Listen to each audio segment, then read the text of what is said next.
This is day 5, but it's not the end. It's the edge of something holy. You've buried the mask, you've faced the mirror, you've crucified the performer, you've activated the leader. And today, you lead not someday, not when it's perfect, today. Because here's what I need you to know. Eden isn't waiting for you. It's waiting in you. Most people live their whole lives reacting to pain, to people, to pressure.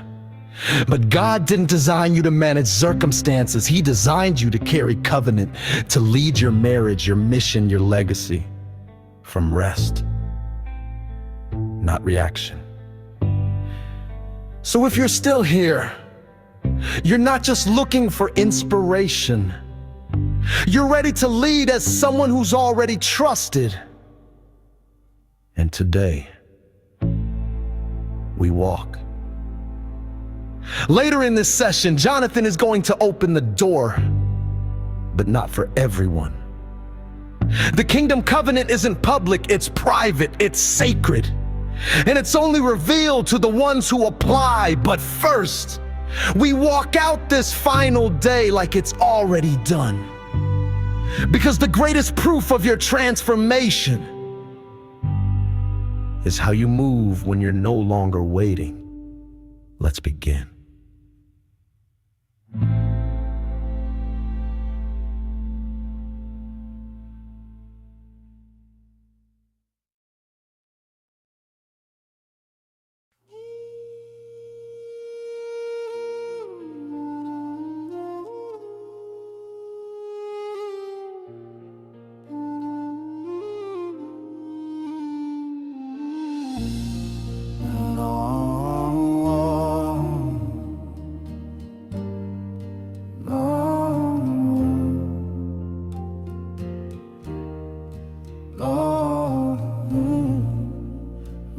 I was taught to be steady, be kind, play it right.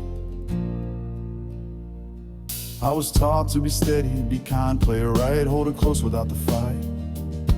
But I gave and I gave till my soul disappeared. Love like a servant, still lost what I feared. They called me a good man, said I did all I could, but my crown gathered dust where a king once stood. She didn't need nice, she needed real, not a man who performs, but a man who can feel. I chased the fire, but I lost my flame.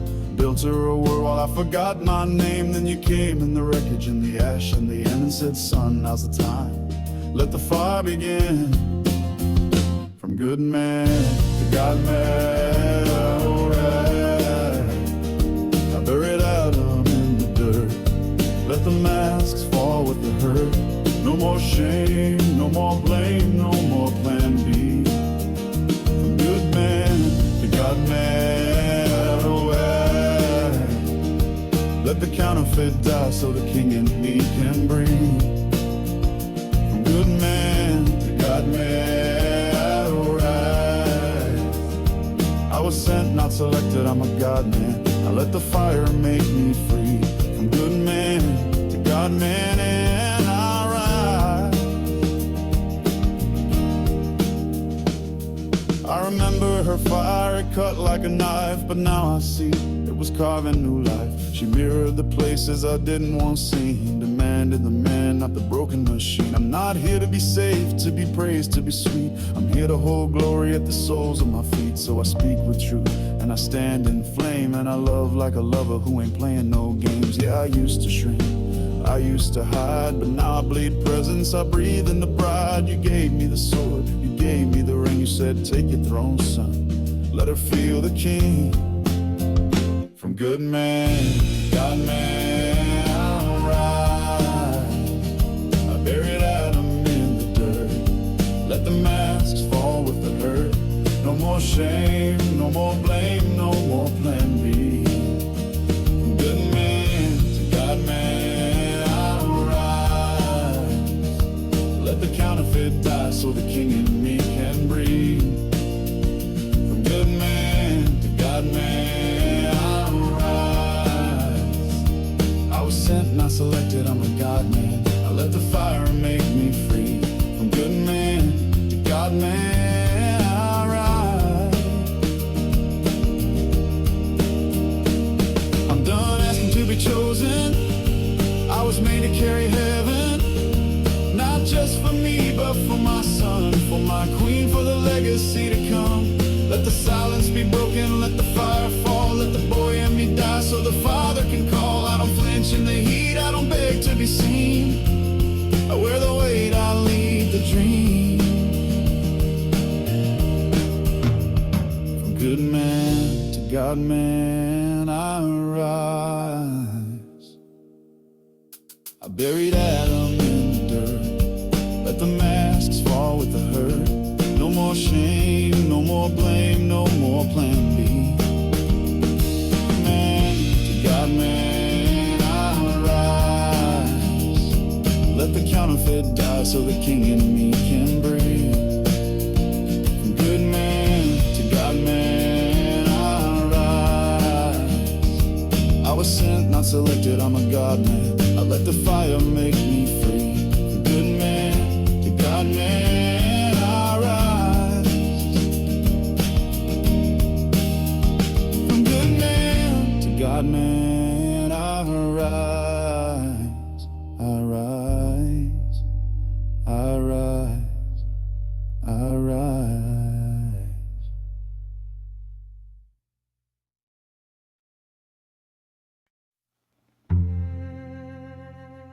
Some people think leadership is a ladder, something you climb, earn, build your way toward.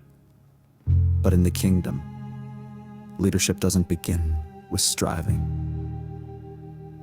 It begins with remembrance. Before you performed, you were chosen. Before you proved anything, you were named.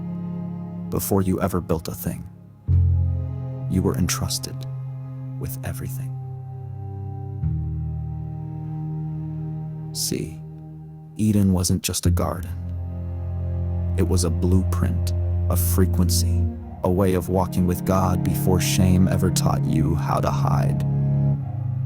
Most people lead from fear, from effort, from the ache of not enough. But that's not your inheritance. You weren't made to lead from survival. You were made to rule from rest, to carry peace into pressure, to carry presence into chaos, to walk into rooms and shift the atmosphere, not with force, but with authority. Because the kingdom isn't coming someday. It's already within you. And today is not about becoming someone new. It's about walking like the old self is already dead, and the true self has already risen. You don't need another breakthrough. You don't need another moment to qualify you. You need to walk like you've already been crowned. This isn't hype, this isn't mindset, this is heaven reminding you. You're not a leader in training, you're a son, you're a daughter, you are already trusted. So if you're ready to walk like Eden's been restored, to lead like the garden's already been given back, then rise in your spirit, open your heart, and let's welcome to the stage, Jonathan England.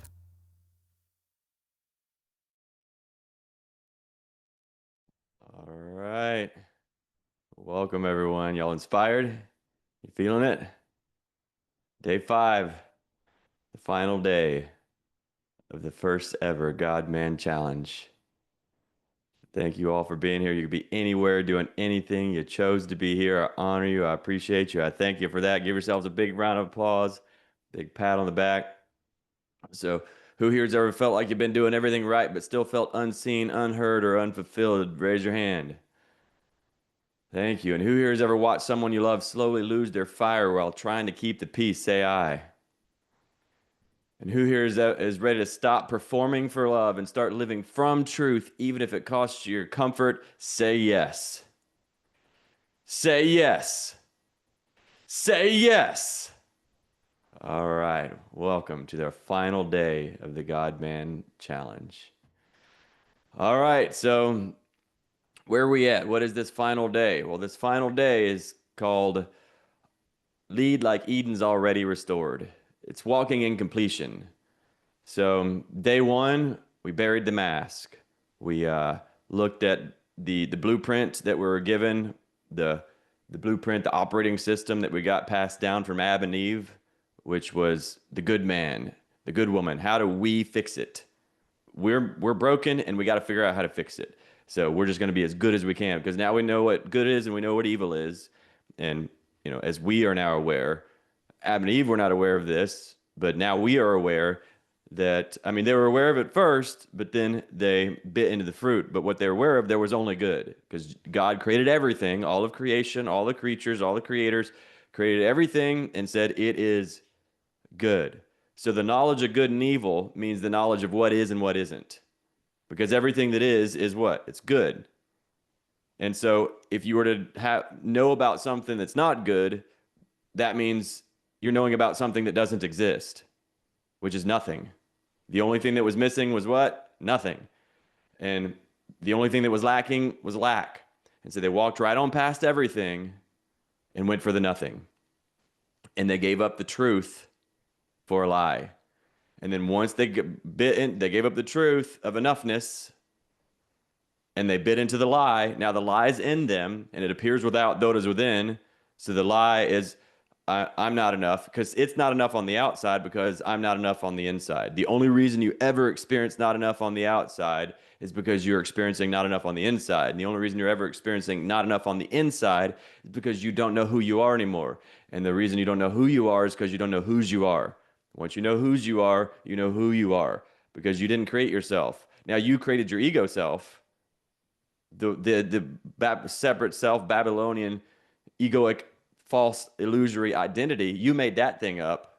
You crafted that. But that's not who you are. That's who you're not. That's a shell. That's a prison for who you truly are. You didn't create who you are. You created who you're not. And the only way to know who you are is to go to the one who created you and say, hey, who'd you create me to be? Who am I? What am I? And so the first step on day one, we looked at the mask. We do the wrong thing so long, the right thing feels wrong. And so it felt like the right thing to be a good man, to be a good woman. That's the best that we had. And that's religion. And Jesus came down to dismantle religion. Like, religion is the issue. And when I say religion, I mean anything that is, what do I got to do to be more like God? The first religion was born in the garden. Whenever Adam and Eve bit the fruit, the religion was eat the fruit and then it'll make me more like God. Eat the fruit of gnosis, knowledge, right? And people are still doing it now, like people are still going, the ancient text, the hidden text, the Nag Hammadi, and the gnosis. We got left. And really, there's so many people that think they're so smart. I get it, because I was that too. I was an evangelist atheist for 20 years, and I was worshiping my mind. And so when I find out all about these hidden texts, wait, how come they didn't put these in the Bible? They left these out because they're trying to control us. They're hiding stuff from us. And it's so wild that, all that is what it's hiding. It's not hiding anything. There's nothing hidden. And the fact that you think something is hidden is just revealing to you that you're hiding. If you ever think something is hidden, it appears without, though it is within. We don't see the world as it is. We see the world as we are. If you ever think something is hidden, it's because you're hiding.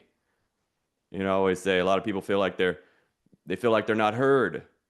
But the only reason you would ever feel not heard is because you're not listening. Because we weep what we sow. Judge not, and you will not be judged. With the measure you use, it'll be used back to you. This world is a mirror, and it's either reflecting who you are or reflecting who you're not. If you don't like it, it's reflecting who you're not, which means you're still operating as who you're not. So the day one, we looked at our masks. How am I operating as who I'm not? I'm looking at it. It's my good man, my good woman. I'm trying to be good enough. And, some people gave up trying to be good enough. They became bad. So they try to be bad enough because they're looking for significance. They're looking for love, don't know what love is, so they confuse it with attention. Oh, I got attention. And then attention wears off. Like, I need more than just attention. I need to feel significant. I need to feel like I'm the most of something. And so so you'll go to try to be the good version of whatever it is that you're supposed to be, like the smart one, the pretty one, whatever the good thing is. But if you can't pull that off, then bad attention is better than no attention. And so you'll go, because it's still about significance. And so you'll try to be the bad, so some people turned into villains because you put a gun in somebody's face, you're instantly the most significant person on the planet for them. So it's very easy to get significance through being bad, being evil, being wrong, hurting people. People will pay attention when you start hurting them really bad. So, I guess that's what I'll have to do to get attention, in significance. But either way, whatever the thing is, like, that's not it. But it's all from an attempt to be good enough. And so we looked at our mask, and on day one, we dropped our mask off. I'm laying that thing down. And then now we don't have to, but we chose to see what was under the mask. Why did we have the mask on in the first place? What were we hiding? And what we were hiding was our real self, what we really feel like about ourselves. We don't feel like we're enough. And so how we were able to start to see that, like, take the plank out of your eye before you adjust the speck in your brother's, we started to choose to look in the mirror and not run away. And the mirror is them. Who's them? Whoever's triggering you. Your spouse, your children, your parents, your friends, your family, whoever it is that is close to you, that's triggering you the most, that's your best mirror. And they're showing you what's in you. But when you keep trying to keep it out of you, like, that's their problem. They got a problem. Now, if people are like, the reason I'm so screwed up is because my parents are screwed up. Well, if that's true, then your parents could go get fixed and you'd be fine. That's not going to happen. You're still going to be messed up. Now you might think, well, yeah, if they get fixed, then I'll be fine. You might think that. It's not, because they're not the source of your issues. The source is in you. Your issues are inside of you. The person with the problem has the problem. You got the problem. And them being fixed is not going to fix it, because wherever you go, there you are. You'll find someone else. We go where we live emotionally, use our environment to get ourselves there. You will find someone else that you can use to experience the thing that you're getting the hit off of. Like, you're either whatever feelings you feel often, you're addicted to those. If it's anything other than peace, love, and joy, you're addicted to it. So if you feel frustration, anger, sadness, depression, fear, any of those things, you're addicted to those things. And the only thing we're in control of is our smallness, our suffering, our fear, our lies, our judgment. And so you're wanting control. And so what you're doing is creating more and more. You're getting hits. And it's actually you being in control. Anytime you're experiencing anything other than peace, love, and joy, you experience peace, love, and joy by sovereignly surrendering, laying down your right to be right. You lay down your right to be right. You lay down your right to be heard. You lay down your right to be understood. You lay it all down. You lay down all the conditions. And so on day 2, we did what? We decided we're going to look in the mirror. We're no longer going to point the finger and blame the mirror. We're going to see, what is that mirror showing me inside of me? Why? Because right now I don't feel peace, love, and joy, which means I've put a condition upon the peace, love, and joy. And I said, I'm going to withhold it from myself until this person does something different. Why did I do that? Why do I believe I'm not worthy of peace, love, and joy right now? And why did I turn this person into my God? Why am I making this person the one that gets to determine how I feel on the inside? Why am I making them my God instead of making God my God? And so that's what we did on day 2. We made that decision. It's no longer about them changing. It's about us. And we said, prayer is not saying, God, change my circumstances. Prayer is saying, God, show me these circumstances through your eyes. Change my perspective. Shift the way that I'm perceiving this. Correct my perspective. Shift my mind. Give me a holy perspective. Because right now I'm judging circumstances. I'm chomping on the knowledge of good and evil. I'm playing judge. I'm not meant to judge. That's not my role. But I'm doing it. And every time I do that, I'm perceptually kicking myself out of God's kingdom and putting myself in my own kingdom. So now I'm a dumb king of my kingdom. And I don't want to do that anymore. So we looked at our mirror and saw where we were doing that. And then day 3, we said, now that the one who created that, the one who's creating these circumstances, the one who these circumstances that I don't like, this is a reflection of a projection of who I perceive myself to be. The one that I perceive myself to be that is projecting this reflection, I'm going to crucify that one now. Because that was never me in the first place. That was a shell. And I'm going deeper. And so I'm going to Crucify the nice guy, crucify the good guy, the one that's trying to perform for love, the one that's still trying to learn and earn his way into heaven. I'm not performing anymore. I'm crucifying the performer, because the performer is coming from lack. It's coming from not enoughness. And where you're coming from is where you're going. So I'm crucifying that, laying that down. I'm going to the cross, and I'm going through the cross. And that was day 4 is when you go through the cross. So day 3 was death day, and then day 4 is resurrection day. And so then we distinguished, as you resurrect, as the God-man, the God-woman, what does that look like?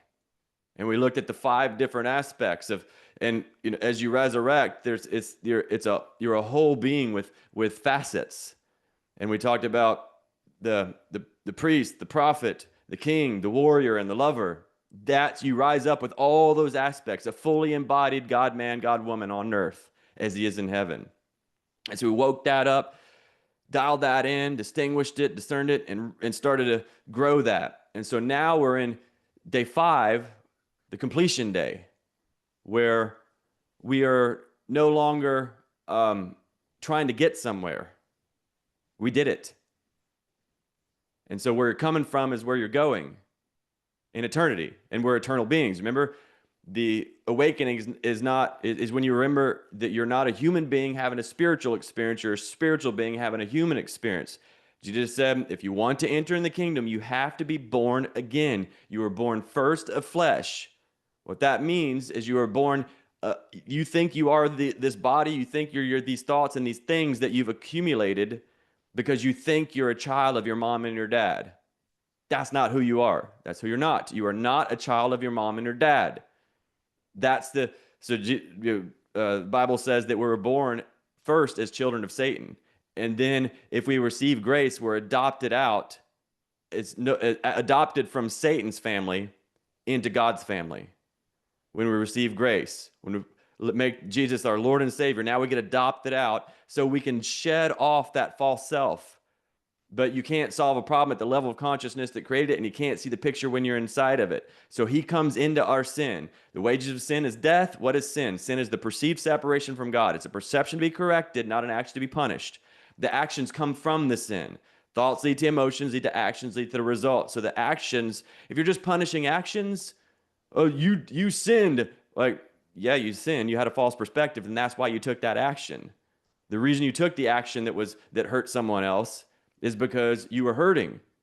And so it says, love the Lord God with all your heart, with all your mind, with all your senses, with your soul, everything, just your entire being. Love God. That's first. And the second one is like it. Love thy neighbor as thyself. But the problem is everybody loves their neighbor as their self. And why that's a problem is because they hate themselves, because they didn't love God first. That's why that goes first. The main thing is to keep the main thing. First things first, second things not at all. Until you're right with God, you're not right with anyone or anything. Period. And so get right with God. How you do that? You receive the grace. You let grace take your place, then you receive the Holy Spirit that moves into you, and it from the inside out starts to push out all the sin. Perfect love casts out all sin, or casts out all fear. Fear comes from sin, and so it gets pushed. Fear comes from false perspectives. So the Holy Spirit comes in, fills you up, and starts to push all the lies, the fears, and the judgments out of you. And then you get a holy perspective.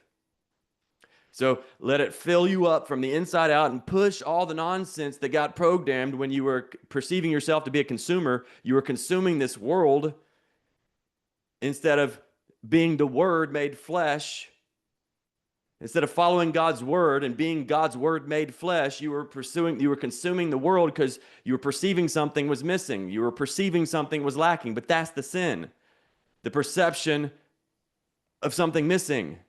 The perception of lack. That doesn't exist. You only perceive lack because you think you're lacking. The reason you think you're lacking is because you've perceptually disconnected yourself from God, and how you did that was by judging yourself.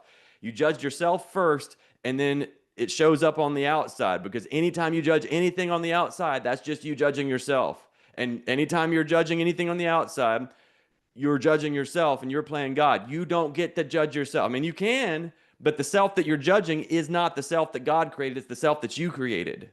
And so the world that you're judging is not the world that God created. It's the world that you created. but it's the you that doesn't even exist. It's the false self. You created a false world that fits your false self. And so we crucify that false self, born first of flesh as children of Satan, and then grace comes in. The wages of sin is death. So the wages of the false perspective is going to take you to hell. You're going to head to hell because now you're in your head judging, and it's going to take you to hell because we're so powerful. If we think we're not, we're not. And what you believe to be true is true for you, even if it's bullshit. And you can believe a lie and make it more real than real.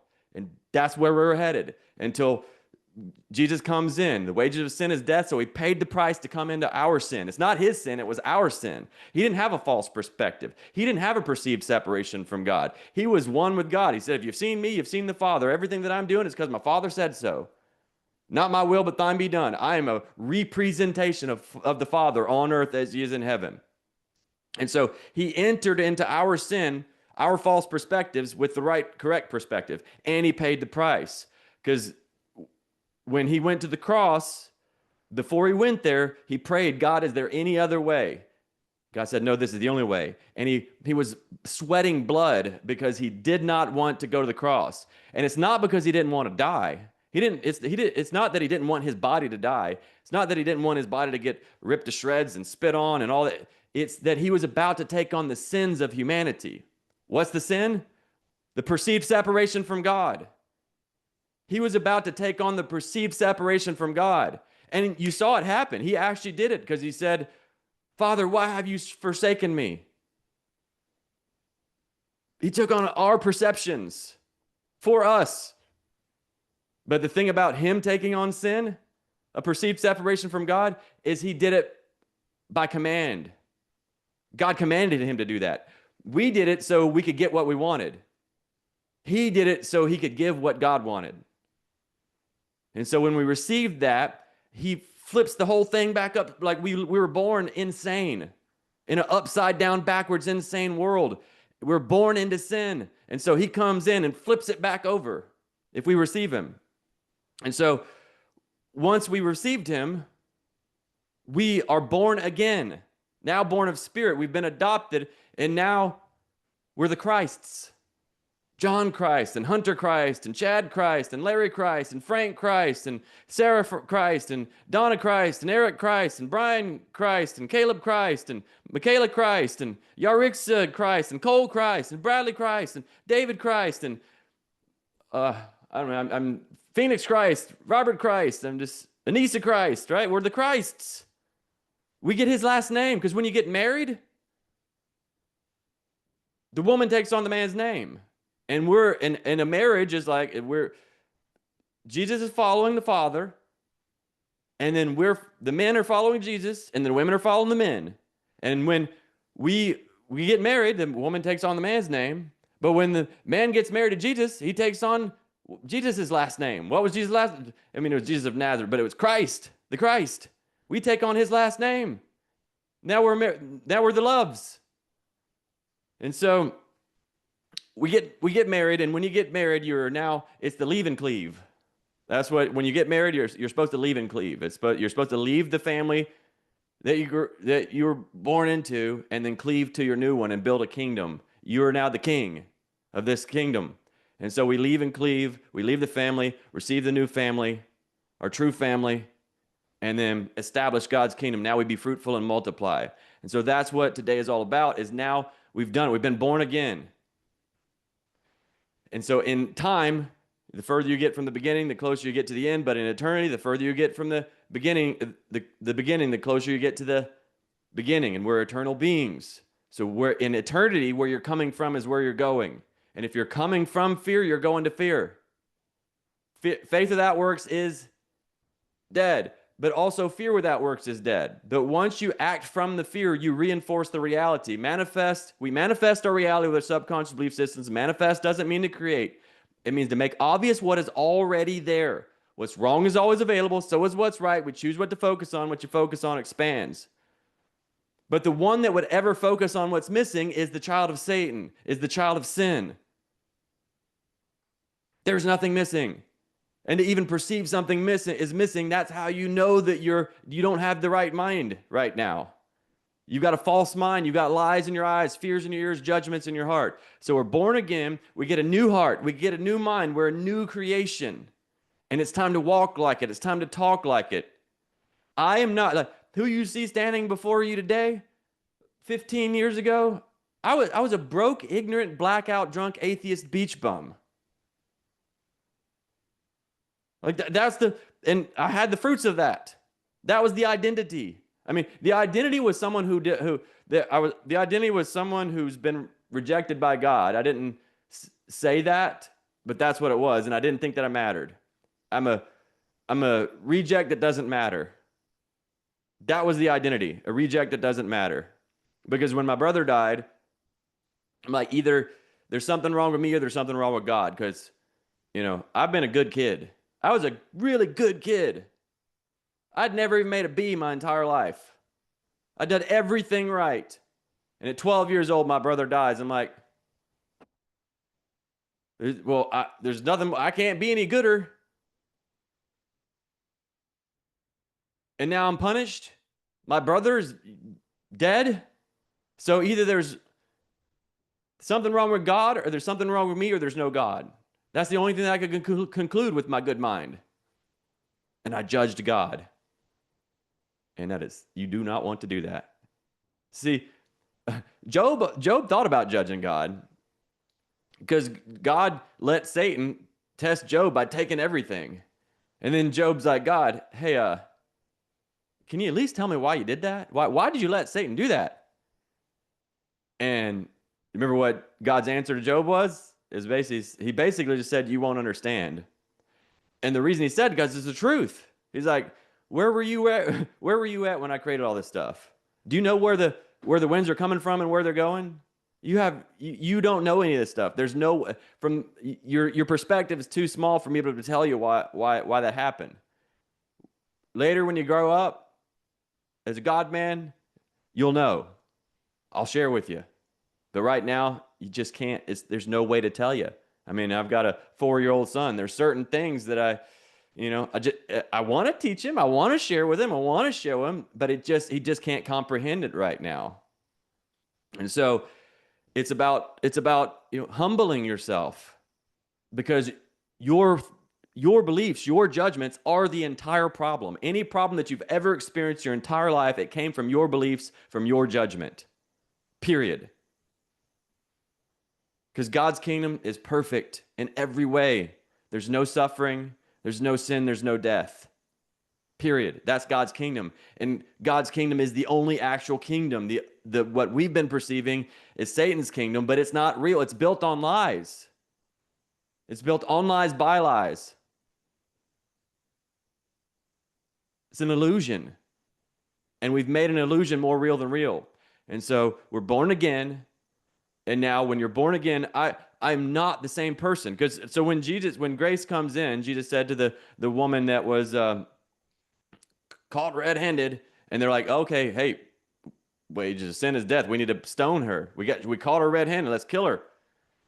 And then he says, who of you has not sinned? Let him cast the first stone. If you're clean, go ahead, kill her. If you're completely clean, you're cool, you can kill her. But everyone's like, oh crap. And so they all walked off. He's like, what? Not a single one of you are clean? Every one of you have sinned? So every one of you deserve death? Yes. But so then he forgives her, and then he says, go and sin no more. You're a new creation. You're a new creature. See, some of you could not fathom giving a blowjob for some crack. Most of you, I'd say most of you cannot even fathom. That would never, like that would not and could not ever happen to me. Because you're not operating as that identity. But if you inherited that identity, if you inherited an identity that you're that worthless, you do the same thing. But when you inherit the identity of a child of God, you won't even think about those things. It doesn't even cross your mind. Anything that would make you less valuable than a child of God, you just, no, I'm not going to do that. No, I'm not going to think that. Like, it's not even, no, I'm not going to think that. No, I'm not going to do that. It just literally doesn't even register. It would never even, you know, Jesus said, I didn't come to break the law. I came to fulfill it. So I'm going to bring you above it. See, we've been stuck under the law because we're still children of sin. And as long as you're a child of sin, you're going to sin. Like if you're still the identity as the one that was born as a child of mom and dad, if you still think you're a child of your mom and your dad, then you still are a child of sin. And so you are powerless to the sin. Like you're still under it. You're under the law because you're still under sin and you're just doing your best, but you're doing your best to not sin. You're doing your best to be good. But once grace comes in and it sheds you of the sin-based identity, the lie-based identity, the one that's lacking. The only reason you would ever do something that is bad is because you're coming from bad. You're coming from, I'm bad, I'm not enough, and I've got to figure out. And so the thoughts lead to emotions, lead to actions, lead to the result. The results of the fruit, the thoughts of the seed. Your mind is your garden, but it's the identity, the paradigm that you're holding is from the identity. Who do you perceive yourself to be? And so today it's time for you to start to water, nurture, and nourish the new identity, the true identity. Walk, talk, be a child of God, because that's the journey we've just gone on. And so we are not working toward identity. You're working from identity. Okay?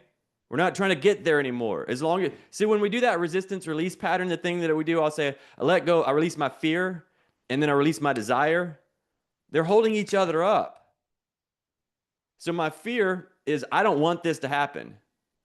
And so you're afraid, and now because you don't want something to happen, that thing is driving you. Your part of you is like moving away from that reality. Now that reality doesn't even exist for a child of God, so don't worry about anything. Jesus says, don't worry about anything. Everything is working for good. So there's nothing you could ever possibly fear. The only thing you could possibly fear is nothing. But nothing doesn't exist. But you're still making nothing everything when you're living as an egoic, separate self, Babylonian, sin-based identity, which is an illusion. So you're born again as your true identity. You don't have fears anymore. Perfect love casts out all fear. So you're not afraid of this stuff anymore. But as long as you're afraid of something, that thing that you're afraid of, it's influencing, it's biasing your perspective and influencing your decisions. You can't see correctly when you've got a fear going on. And so we let go of the fear and then we let go of the desire, because if you have a desire for something, you're wanting something. The reason you're wanting something is because you perceive that it's not here already. And there's a phrase that I say all the time. There's a difference between wanting something and being ready to receive it. How you know you're ready to receive it is when you realize it's here now, it always has been, and always will be. And I know that doesn't make sense to a time-based perspective. But you're not a time-based being, you're an eternal being. Jesus came in and he says, before Abraham was, I am. Wait, what? Before Abraham was, I am. Are you am or are you was? He's all of it. He's eternal. And so are we. So when we're born again, born of spirit, it's already done. Now in time, it takes time. Now, we're still here in time. So there's the gestation period. In time, there's a lag time. There's a gestation period for everything. Gestates. There's the seed is sown, nurtured, nourished, and grown, and then the fruit pops. It roots and then it fruits. And so, but so faith is the evidence of things hoped for, the substance of things not yet seen. Faith is the currency of heaven. Faith is believing it before you see it. And so we're coming from faith. We're coming from it's already done. Even though it's not perceptually done in time yet, on the inside, it's already done. We're not operating like, we got to figure out how to make this thing happen. No, it's already happened. We're just remembering how it happened. That's it. When you're born again, you're not trying to figure out how to make it happen. We're just remembering how it happened. There's a scene in Harry Potter where he goes back in time and he goes back to a moment where he sees it was him and his dad. He was trying to protect his dad, and all this darkness and all these ghouls come in. He's sitting on a side of a lake, and these ghouls and these darkness come in and are about to take over him and his dad. And then on the other side of the lake, there's this light shines, and it just blasts out all the darkness. And he was saved. And so he goes back in time, and he finds himself in that same moment. Like, oh, wait, this is the moment where I almost got overtaken by, me and my dad almost got overtaken by the darkness. But a light blasted it all away. And he's watching the scene, but he's watching it from the other side of the lake. He's not in his body over there doing the thing. He's on the other side of the lake watching him try to protect his dad on the other side of the lake. And as he's standing there, he all of a sudden he realizes, he's like, wait a minute, I'm standing in the spot that the light came from.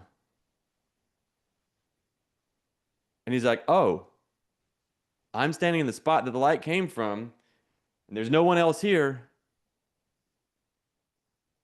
I'm the one the light came from. And so he puts up his little stick and does his little doody-doody-doo words or whatever. And then, boom, the light comes out. And he performs this thing that no one has ever done. And then he comes back to, real time, back where they were before he went back in time. And they're like, dude, how'd you do that? And he says, I knew I could do it because I already did it. I knew I could do it because I already did it. That's what faith is. You follow me right now? Everybody say, I am. I knew I could do it because I already did it. That's what faith is. Faith is the currency of heaven. Walk by faith, not by sight. Do not let your eyes deceive you. Do not let your ears deceive you. It's already done. Everybody say it's done. It's already done.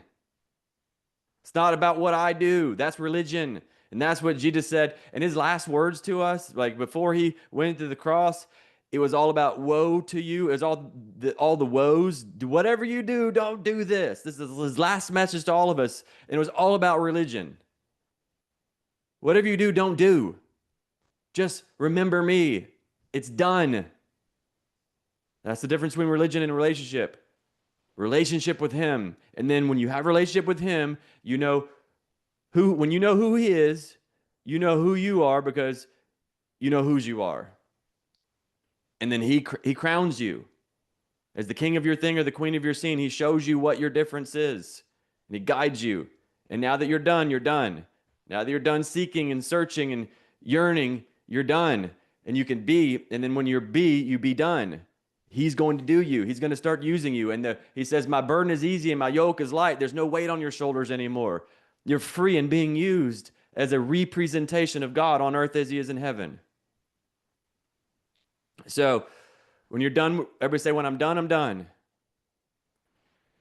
And so I talked about the resistance release. When you're got the fear, you're being pushed around by a fear, which fear is imagination running wild. Faith is imagination focused. So a double-minded man is unstable in all his ways. But when the disciples come to Jesus and say, what works shall I do? And he says, the work is this. First, I'll take off the S. It's not works, it's work. And all it is believe in the one whom the Father has sent. And then it's all done. When you believe in the one whom see, that's easy. Just stay focused on the one whom the Father has sent. And the one whom the Father has sent has already done it. And so now you can come from it's already done. But if you're not doing that, you still have fear. You're like, what if this happens? See, if you know it's already done, the thing that you're afraid of, even if it does happen, you know that was a part of it being done. Who's with me? Say, I am. It's all part of God's plan. Everything happens for a reason. All things work for good. What works for good? All things work for good for those who believe and are called according to God's purpose.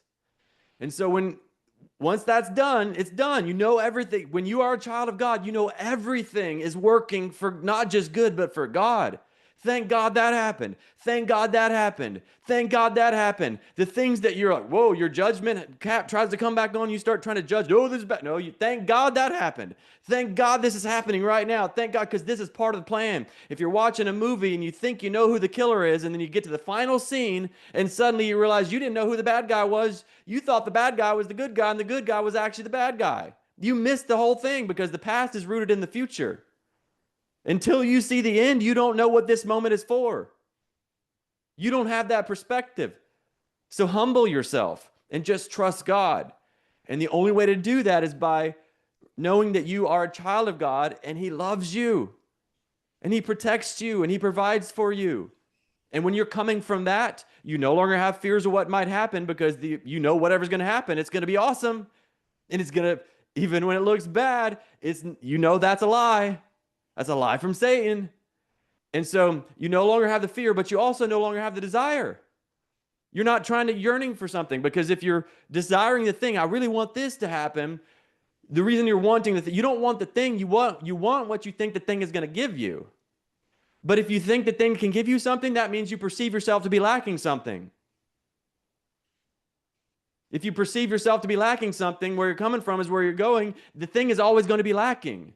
It can't not. So your desire, wanting of the thing, is keeping the thing out of your reach. It's keeping the thing out of your reality, because it appears without, though it is within. If you think it's lacking on the inside, it's always going to be lacking on the outside. If it's lacking on the inside, the reason it's lacking on the outside is because you think it's lacking on the inside. So where you're coming from is where you're going. Everybody say that. Where I'm coming from is where I'm going in eternity. See, in time, in the illusion of time, you think you can get somewhere. You think, look how far I'm going. Look, I've made it so far. You're not going anywhere, because you're an eternal being. And the end is the beginning. But where is your beginning? So when you get God, you don't just get a new identity. You don't just get a new destiny. You get a new beginning. You see what I'm saying? You get a new beginning. I got a new beginning. I'm not the broke, ignorant, blackout, drunk, atheist beach bum that has to pay for his sin for the rest of eternity. Because I can't pay it. That broke, ignorant, blackout, drunk, atheist beach bum, he can't pay for his sin. He can't fix it because he's bankrupt. And I'm not him. I never was. That's who I thought I was, because Satan sold me the lie and I believed it. So now I'm born again and I got a brand new beginning, a clean slate. And now for 10 years I've been walking born again as a child of God. And God says, as soon as I gave my life, like God asked for my life, I said yes. Then he gave me these 3 things. He said, here's what I'm going to use you for. Now that you're in right relationship with me, I'm going to be using you to establish my kingdom on earth as it is in heaven, but specifically reinventing educational system, reinventing monetary system, and uniting religions. I'm like, what the heck? I can't do that. He says, correct, you can't. Stay out of my way. I'm going to do it. And it's already done. And I'm like, and it was like the wackiest, wildest thing. I'm like, that's impossible. But all things are possible through Christ.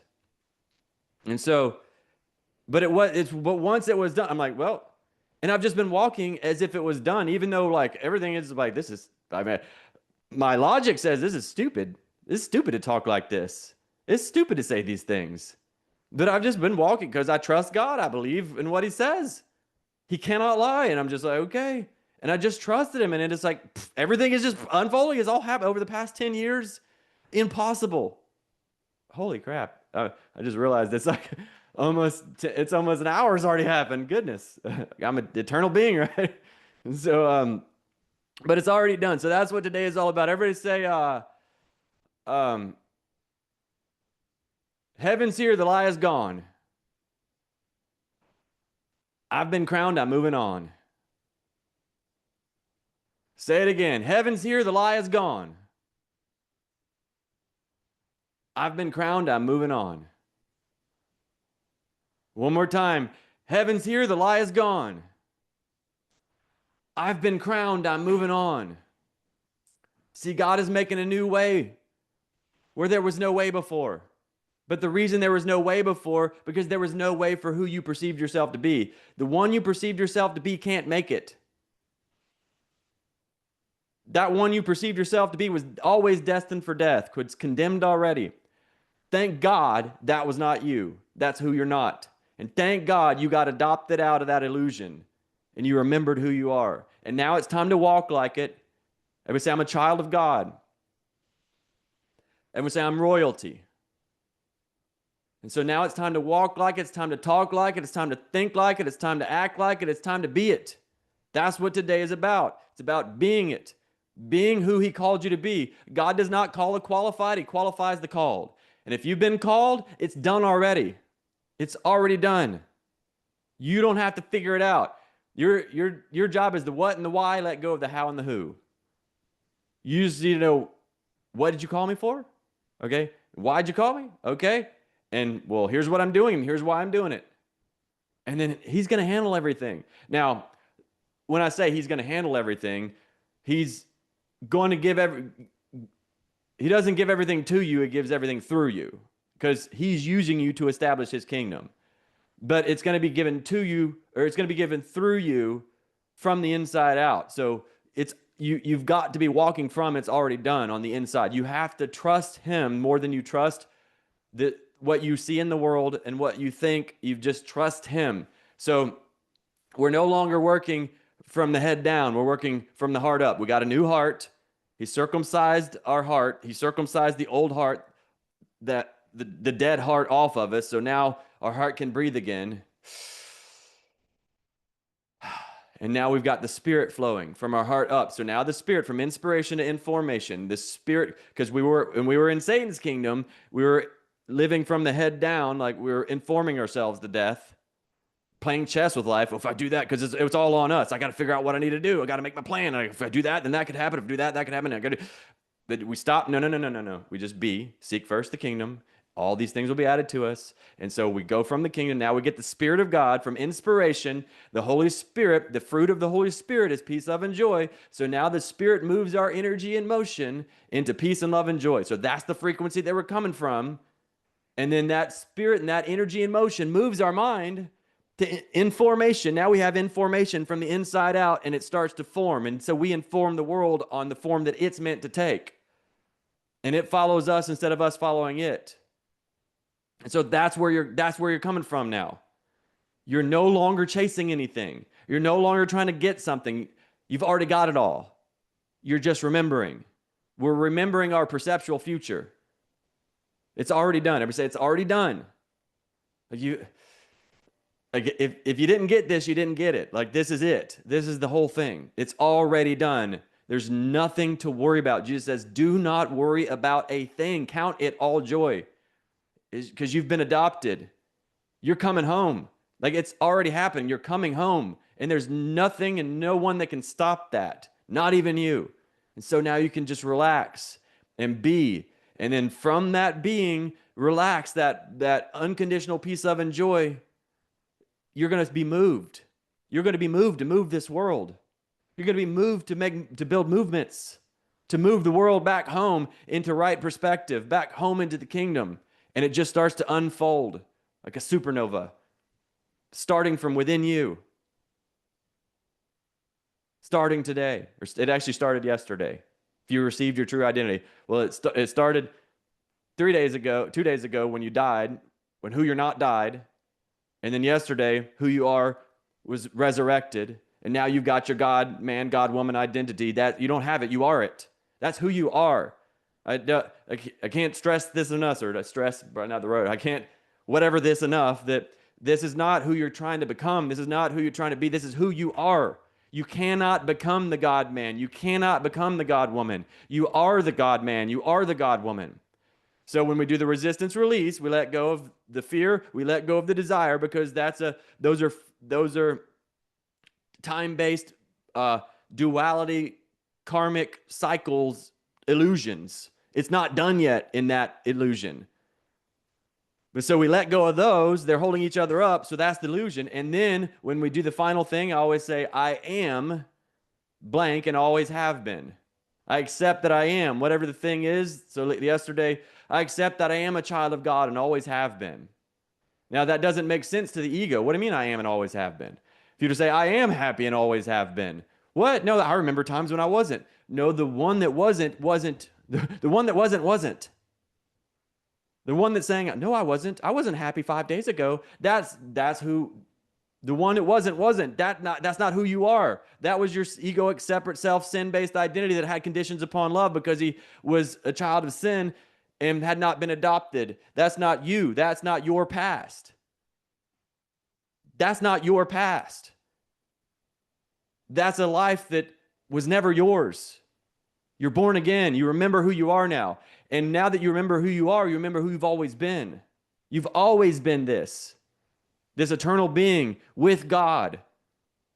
The identity as the child of God that you are, you've always been. You're remembering now. Everybody say, I'm remembering. I'm remembering who I've always been. I'm not trying to become a child of God.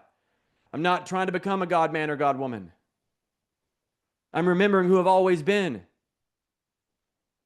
And faith without works is dead.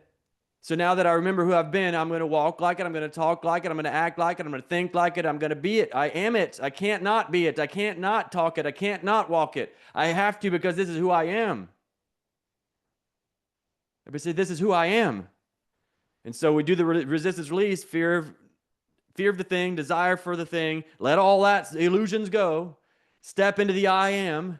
I am is the name of God. Do not use the Lord's name in vain. What's the Lord's name? I am. What does vain mean? It means that it doesn't produce a fruit. You're using it for nothing. But we're not using it for nothing anymore. We're now using I am to produce the fruit of his kingdom on earth as it is in heaven. That's what he's called us forth for. To establish his kingdom on earth as it is in heaven. That was his original intent, the divine design for humanity. To be fruitful and multiply, to take dominion over all of creation, be kings and queens. Not kings and queens over each other, but kings of our things and queens of our scenes. And so as we come from that, so let go of the fear of the desire, now we step into the I am. I am a child of God and always have been. And it doesn't make sense to the time-based being, but that's not who you are, that was who you're not.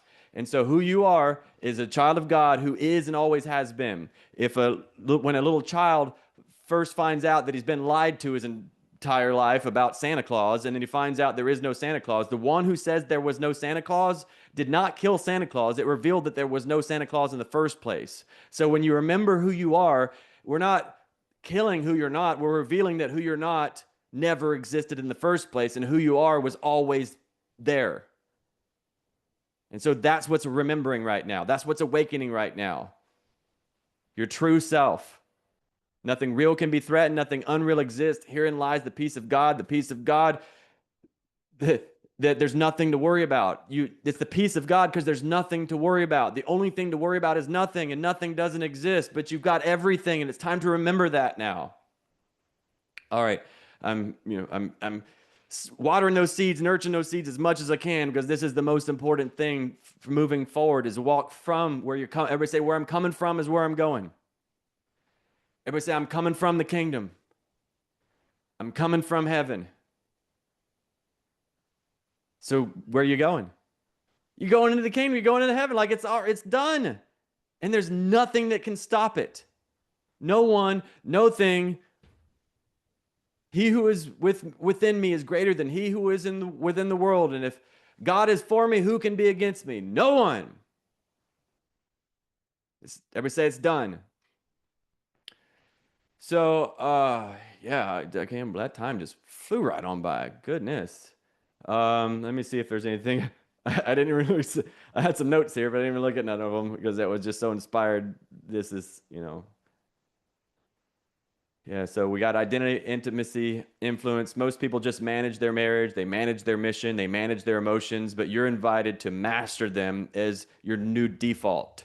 That's your default. Where it comes from, your default is, I'm a master. I'm a master of creation. I'm a master of marriage and mission and emotions. I'm not a slave to those things. All right, yeah, I guess we'll go ahead and prepare to bring Mel in just a moment. So again, we've got after this next segment we're about to do with Mel coming on is over. We're gonna do the kingdom covenant. For anybody who is feeling the call, you make sure you apply. We've already got a whole lot of applications. Actually, I think we got as many applications as there are on the call right now. So maybe it's everybody who's here right now has applied, but Make sure you fill out the application, and then so do that before this segment is over, so you can, if you're feeling called to the Kingdom Covenant, make sure you fill out that application.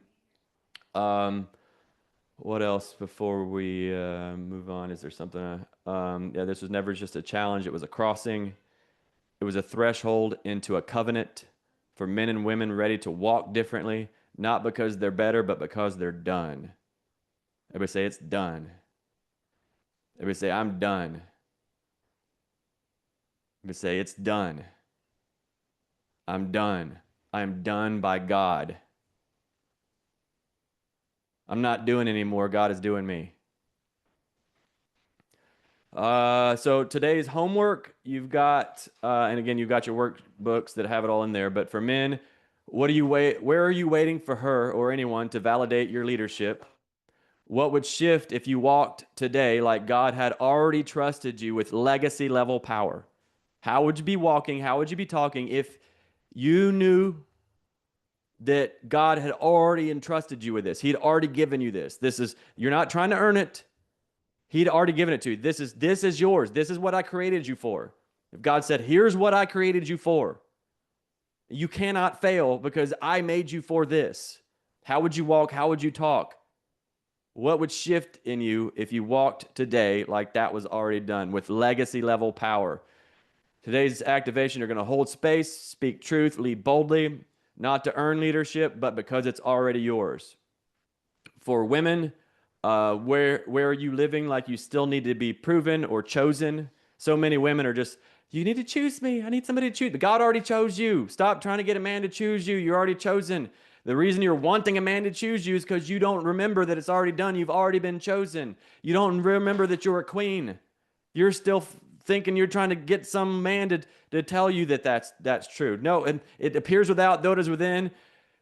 There's a difference between wanting something and being ready to receive it. How you know you're ready to receive it is when you realize it's here now. It always has been. It always will be. You've already been royalty. You've already been a queen. You always have been. And now it's time to remember that and receive that and stop waiting for some man to tell you that and treat you that way. Doesn't work. If you're waiting for a man to tell you and treat you, then a man already did. His name was Jesus. It's done. Everybody say it's done. So, yeah, what would shift for the women? What would shift if you moved through today like you were already crowned with peace and purpose? Today's activation: lead without explaining, speak without shrinking, love without filtering, because you're already trusted. Bonus homework, maybe probably the most important, is to practice giving and receiving. It's in giving that we receive, and it's in receiving that we give. And so you're going to practice as your new true identity as a God man, a God woman. You're going to practice giving and receiving as a God man and a God woman. I'm going to give you a very simple task, which is receive. Everybody say receive. Receive your transformation that happened over these 5 days. Receive it. Receive. Everybody say, I've been transformed. So receive that transformation. That was God's gift to you. You've been transformed. You've been born again. So receive the transformation and then give. Everybody say give. And then give testimony from that transformation, reinforcing the true identity. You're now speaking it. Here's who I am now, and you're speaking it. So create a short testimonial video for the God Man Challenge. This was the first ever God Man Challenge we've ever done. I don't believe it's going to be the last, because look how extraordinary it was. But you vote for it, and vote for it for the world. Give your testimony. So receive your transformation, and then give your testimony of the transformation that happened at this God Man Challenge, and then make a video and then post it in the God Man Brotherhood or the God Man Sisterhood signal groups. Okay, so that's your bonus homework. This is probably the most important of all of it. So it's done. You did it, and you received it, and you gave it, and now the world knows who you are now. This is who I am now, and you share that testimony. The God Man Challenge is share the testimony of the God Man Challenge. So, and then that will give the gift of the God Man Challenge to more people, because more people will be inspired to receive this as I share, put those videos out and share those with the world.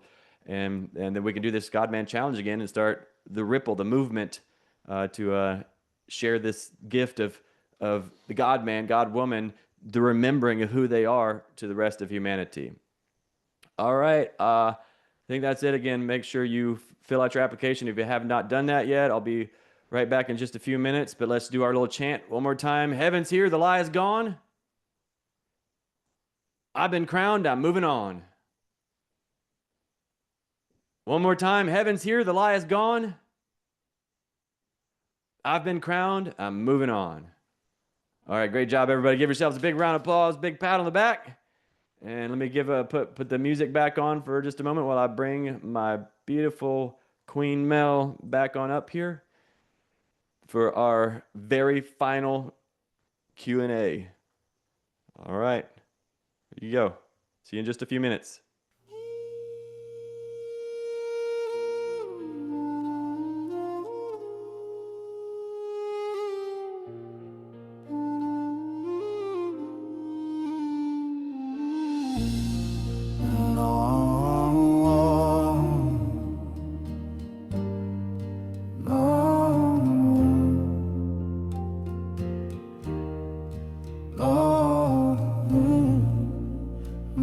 I was taught to be steady, be kind, play it right. I was taught to be steady, be kind, play it right, hold it close without the fight.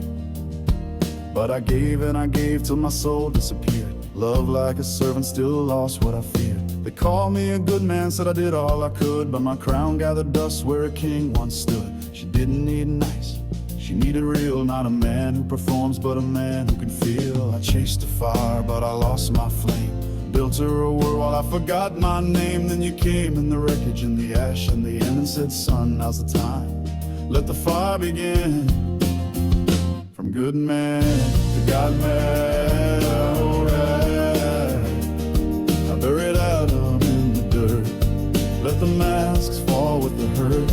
No more shame, no more blame, no more plan B. From good man to God man, alright. Let the counterfeit die so the king in me can breathe. From good man to God man, alright. I was sent, not selected, I'm a God man. I let the fire make me free. From good man to God man, and I rise. I remember her fire, it cut like a knife, but now I see it was carving new life. She mirrored the places I didn't want seen, demanded the man, not the broken machine. I'm not here to be safe, to be praised, to be sweet. I'm here to hold glory at the soles of my feet. So I speak with truth, and I stand in flame, and I love like a lover who ain't playing no games. Yeah, I used to shrink, I used to hide, but now I bleed presence. I breathe in the bride. You gave me the sword, you gave me the ring. You said, take your throne, son, let her feel the king. From good man, God man, alright. I buried Adam in the dirt. Let the masks fall with the hurt. No more shame, no more blame, no more plan B. From good man to God man, alright. Let the counterfeit die so the king in me can breathe. From good man to God man, sent, not selected, I'm a God man. I let the fire make me free. From good man to God man, alright. I'm done asking to be chosen. I was made to carry heaven, not just for me, but for my son, for my queen, for the legacy to come. Let the silence be broken, let the fire fall, let the boy in me die so the father can call. I don't flinch in the heat, I don't beg to be seen. I wear the weight, I lead the dream. From good man to God man, I rise. I buried Adam in the dirt. Let the masks fall with the hurt. No more shame, no more blame, no more plan B.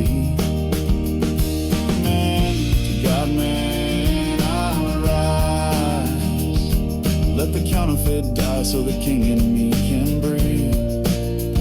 From good man to God man I rise. I was sent, not selected, I'm a God man. I let the fire make me free. From good man to God man I rise.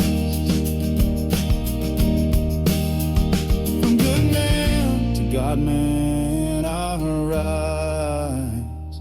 I rise. I rise.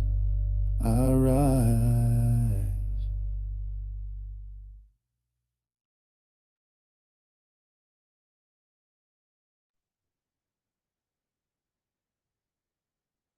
All right. Can y'all hear me?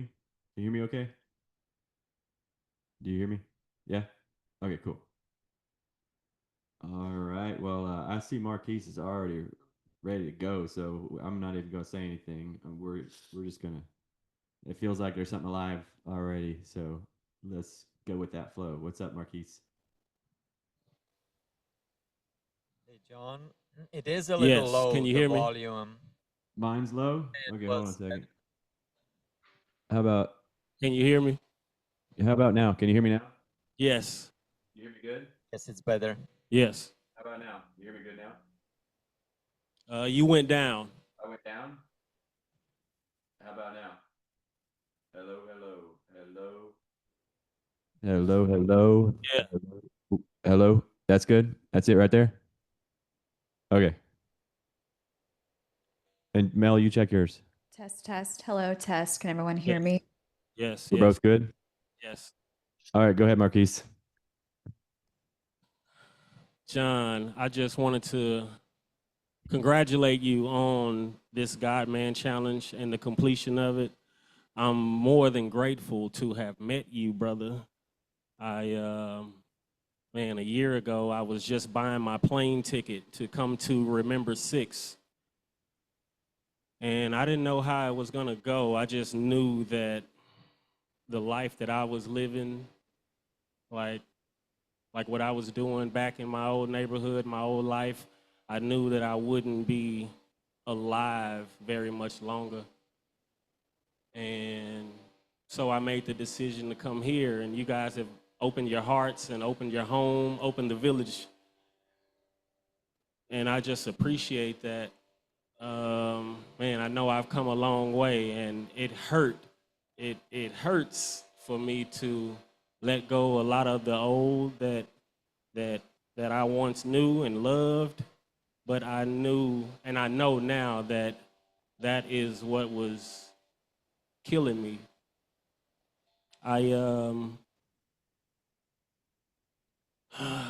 Man, I'm a father of two. My daughter is 24, my son is 21. I'm a grandfather of two. They are 6 and 4. And I miss them so much, but just being here makes it a little bit easier every day.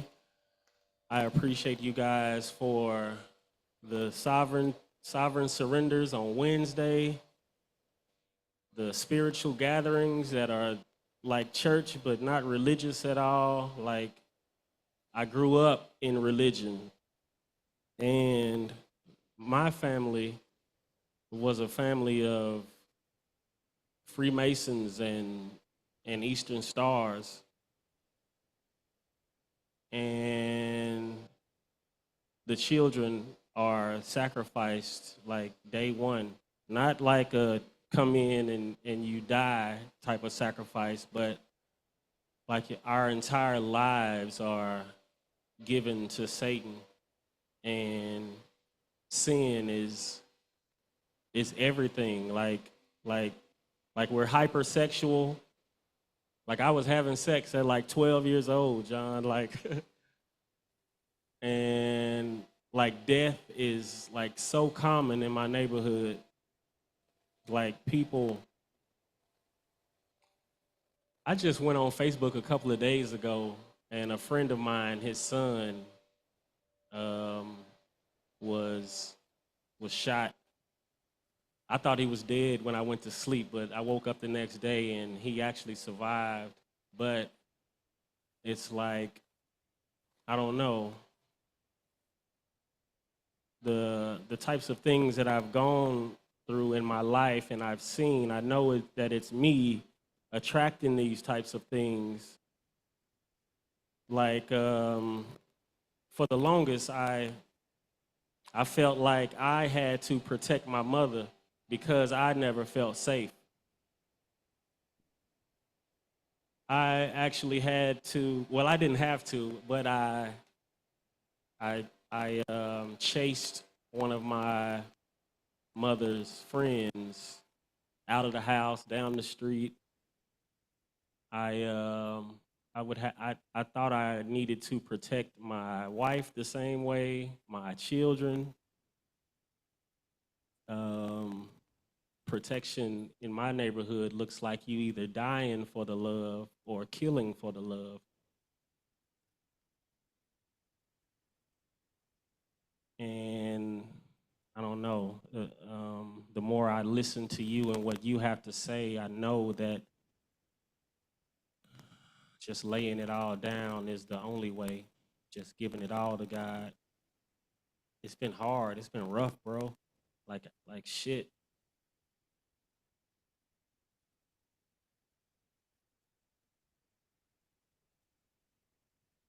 The only type of women that I have attracted were the type of women that came from some of the same backgrounds as me. Like when I met my children's mother, she was on probation and was running the streets with the gangs that the gang members that I grew up with. My last relationship, she was leaving an abusive husband who nearly killed her. And she got married to him after serving maybe 5 years in the federal penitentiary for gang activity and drug trafficking. And it's like I've just been attracting those types of women and those types of people in my life. Even some of my best friends are either gang members, drug dealers, or actual killers.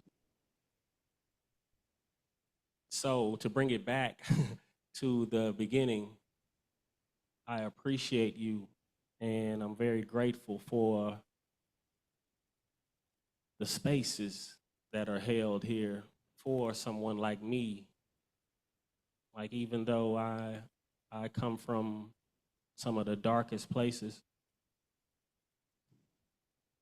I'm still accepted here. And I know that I still have a light in me that I've just been holding on to since a child. Like, the kid in me hasn't felt safe in a long time. Like, it's been a long time since I've been actually able to just play or even show emotions. Like, I didn't cry for 20 years before I came here. Like,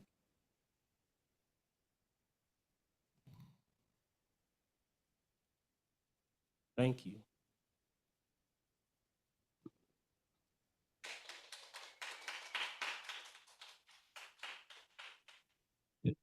You're welcome.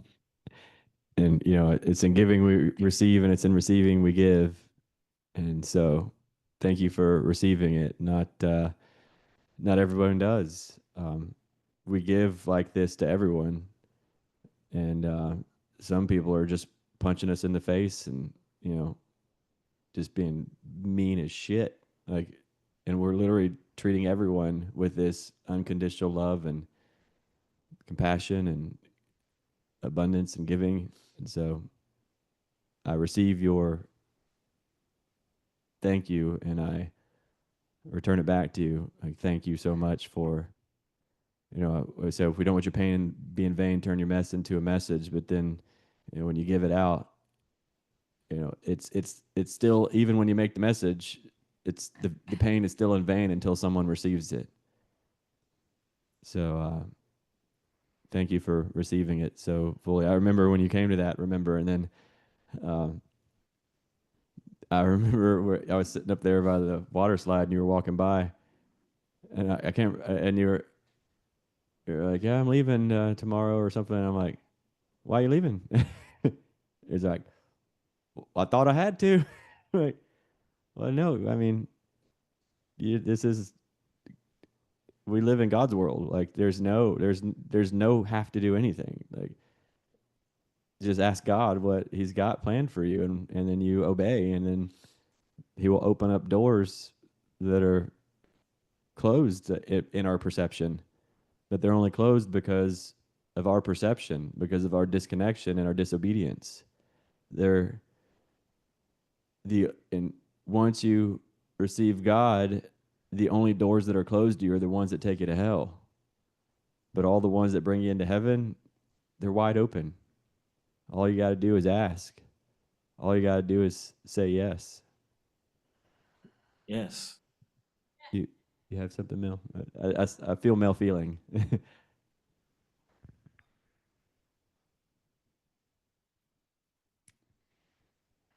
I'm just so grateful for you. It's just hard to hear, the negative chatter. I just have a lot of compassion for that. We can't hear you, Mel. Okay, thank you. It's just hard to hear the negative chatter that, binds us and that we're still not free from. So just hearing that coming from you is so surprising because my perception of you is not the same as, it's not aligned with what you tell yourself. Like, I really do see you as a king. I really do see you as a massive contribution. Like, I trust you with my son, my little king, I love that he gets to witness you. I love that you're an influence in his life. I think you're a great example in so many different ways. So I love getting opportunities to reflect that to you. And I'm just grateful for you. I'm grateful that you're here. And you're so humble and like, it's just been effortless to live in harmony with you.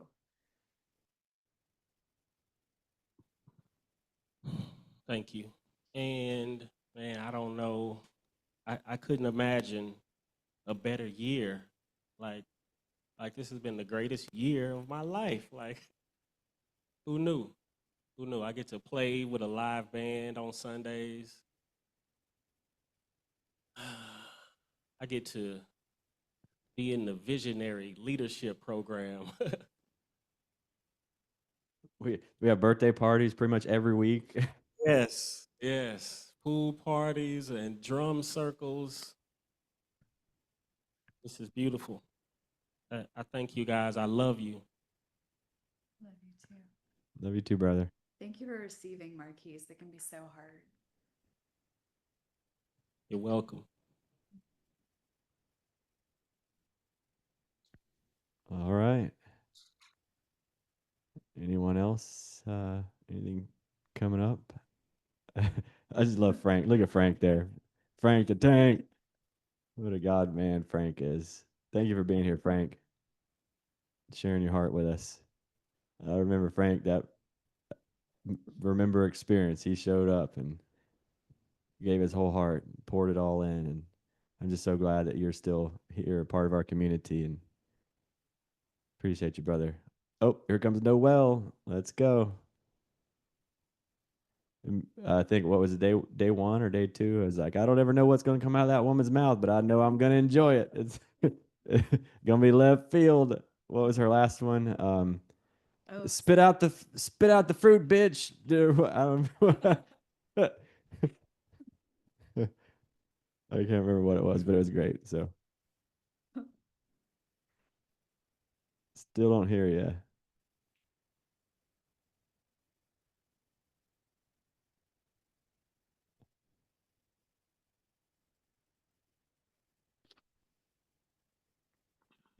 Hello, hello. There we go. Hey there. There you are. All right, so this is partly homework assignment, just trying to stand in the priestess.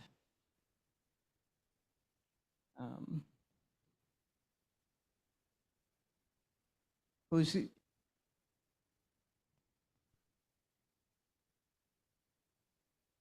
a sacred space, intercession with power, and I don't remember the wordings, but something along the lines of responsible for the sacredness of the space. And it's just been such an incredible journey. And I am just exquisitely grateful. I am very, very grateful. And when I heard you saying, they just punched us in the face and they leave and they're on all this, I don't know what, where it's just compassionate and unconditional love. It didn't feel that way when I moved into the village. It was that. And in certain cases with judgment mixed in, which was helpful because it would hurt inside and that would invite a person to, like deal with the thing they had been avoiding. It was confrontational. And it was the masculine leading. It had to be that way, in my opinion. It absolutely was necessary for the masculine, look, we're leading, we don't know where we're going yet, but we're just forging this trail. And all we know for sure is what God's telling us and how we were created to behave. And it does come in from the mind down in some way, it seems, where the feminine seems like the fountain of the love coming up and the other things. So for this person, it felt painful, really, really painful. And I heard that one of the people that left described it as like, we are surgeons, yes, but you were doing it in the gutter with like a hacksaw kind of an attitude. And it's like, yeah, that's true. When you don't know what you're doing, you might get a hacksaw versus a sharp precision instrument in some way. But I am honored beyond belief to be among the people that got nailed to the cross in a painful way. And it's not necessarily, what everybody needs to do. The Course in Miracles speaks about, these lessons can be learned in joyful, gentle ways. And I think that's what we as a foundation are learning, to find, who is the one that needs to do a precision cut right now? Who is the one that needs to hold that sanctuary? That was the word, sanctuary space. Different ones of us are different features of the one body of Christ, and we have our own roles to play. And I feel like I have turned the corner. I am not the beaten dog that they exposed in me here, which I did not like. It was so fucking humiliating to be in this. And other people in the village just, thank God I'm not Noelle, because it was just like, I wouldn't want to have to go through what she's going through, and I can totally understand that. And I'm very grateful because I got enough of that like, the things come at me and they just don't hurt no more. Sorry. Anyway, so that's my take on my journey and my appreciation, and specifically for the God-man you are, John, the God-man Kirk is, the God-men that are in this village, just rising.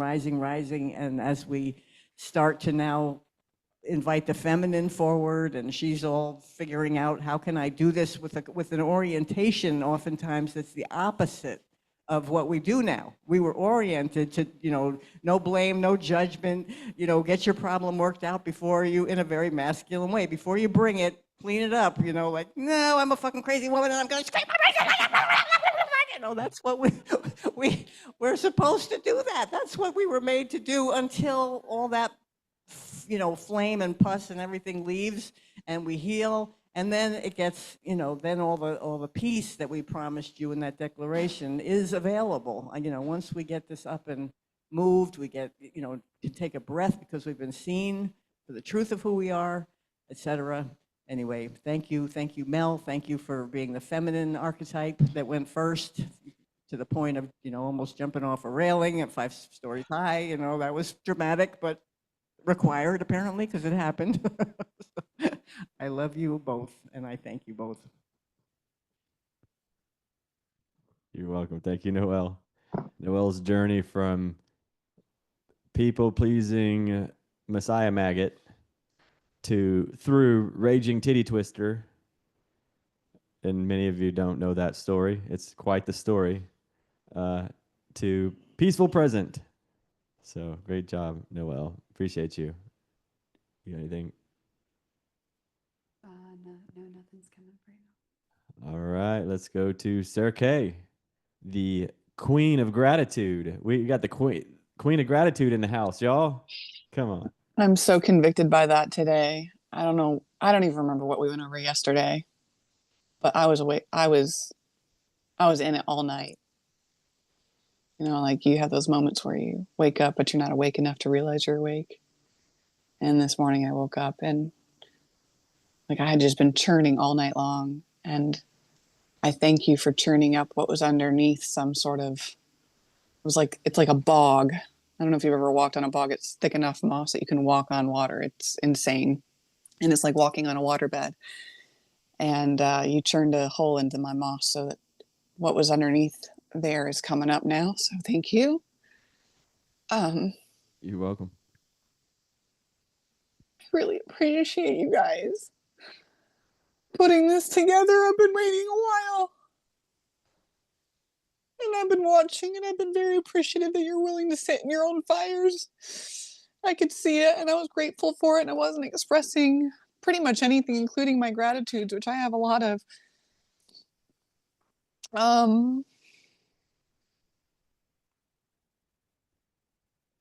But you went over the different roles that the men and women hold, priests and priestess and queen and king and some other things. And I was actually most convicted by the queen because I was like, wow, I can see where I actually hold her very stable, and I can see where I don't, and I'm not being responsible for either one of those. So my word of the matter is I'm going to start standing up, and it's going to be clunky, I'm guessing, but I'm going to stand up anyway and let y'all guide me. So I'm complete, but I just want to say thank you.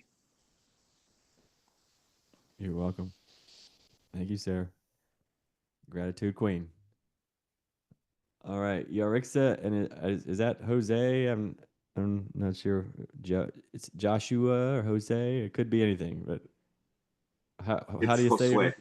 Josue. All right, Yarixa and Josue. Welcome. Thank you, and I'm very happy to meet you guys. I feel a lot of gratitude right now because when the student is ready, the teacher will appear, and that's feels like what's happening for me and my wife.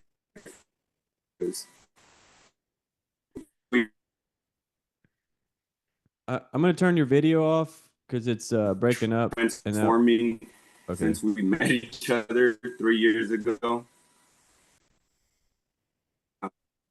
Yeah, and you were cutting out. Hopefully that's better now. You were cutting out, but, so we turned your video off so we can hear you better.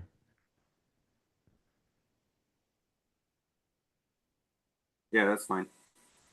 And yeah, it just feels like my wife and I have been through a lot of transformation ever since we met. And it started very explosive at first because we still had a lot of toxic baggage holding on from previous relationships. And now to just be where we're at now, I feel so grateful that me and my wife have found a way to really hold space for each other, to really reflect everything good in us. And it is just really wild, everything, how it's been aligning, and God's timing, it's so amazing, and it's such a wonder at times. And I'm just super grateful that my wife came across you guys and really just kind of went all in it and really opened herself up to receive your teachings, because as soon as she started listening to you, John. She started telling me everything about it, and it started resonating with me a lot. And especially with this Good Man to God Man challenge, because I feel like I've been trying to be a good guy my whole life. It started with trying to be good to my parents and hiding who I really was, just because I wanted them to always view me as a good son. And and and then feeling the pressure of being a provider, listening to everybody of, a man is supposed to be this, a man is supposed to be that. And then coming to a point where me and my wife had to just start in God more, to put all of our faith in God and to take a back seat basically and let God be the driver. And ever since we made that decision, it's been a challenge to let go of my egotistical perspective and being like, no, I want to be the provider. I want to be the one that she's giving thanks to because of everything that I'm doing. And she would tell me, well, you're not my provider. God is my provider. And that was hard for me to accept, even though I knew it was true, because I was accepting it as for me, but I was like, no, I want to be her provider. I want to be my children's provider. And so when she would tell that to me, I knew it was true, but it was hard for me to accept.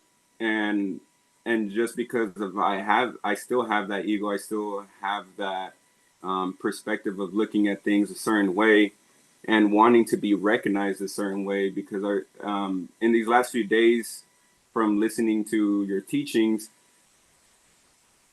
I started reflecting on all the ways that I wanted people to perceive me as, especially with like my background and wanting to be acknowledged as like one of the best fighters, one of the best coaches, one of the best everything.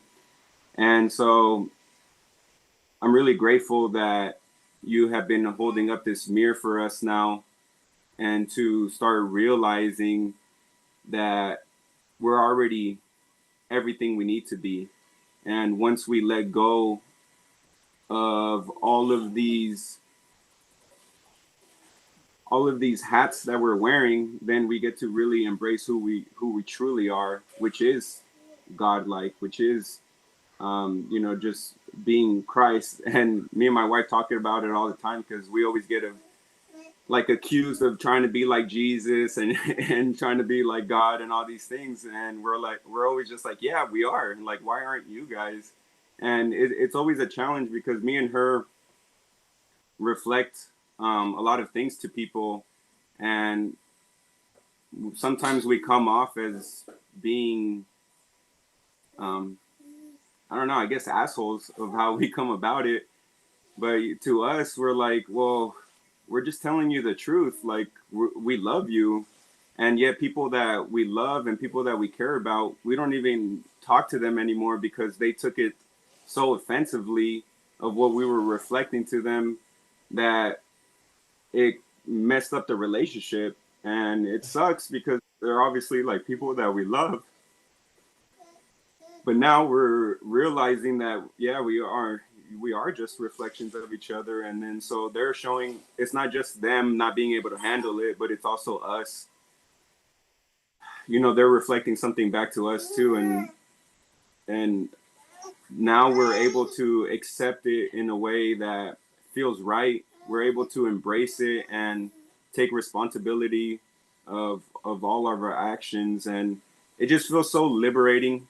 It feels so good to know that the pressure isn't ours to hold, that God is the one who is managing our lives and is in control.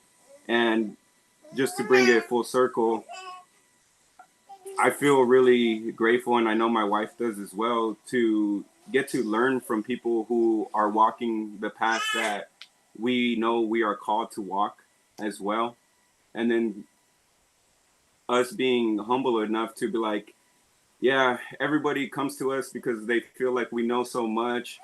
However, we're so willing to empty our cup.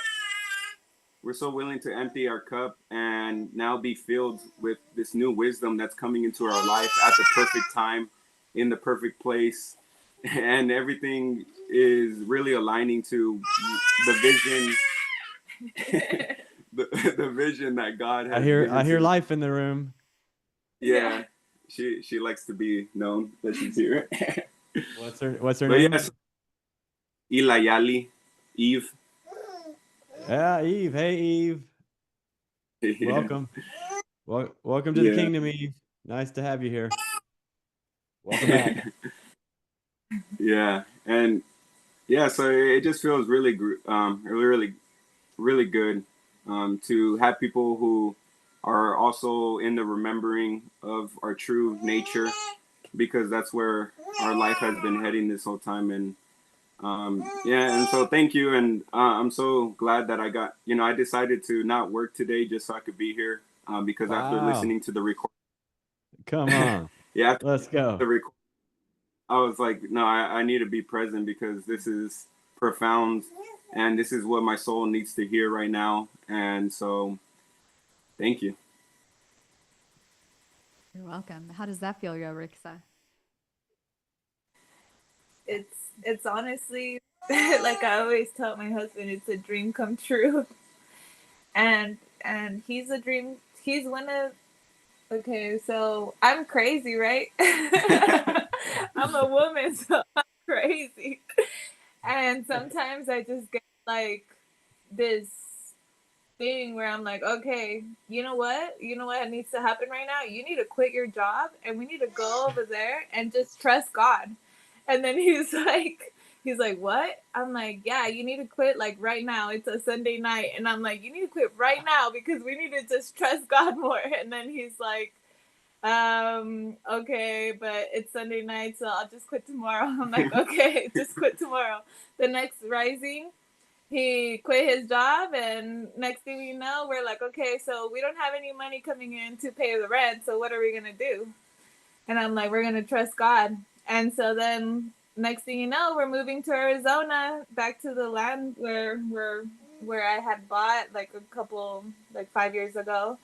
And then we're like, okay, we're gonna turn this into a jungle. And then next thing you know, I find you guys, and I'm just like, wow, like this is so like amazing.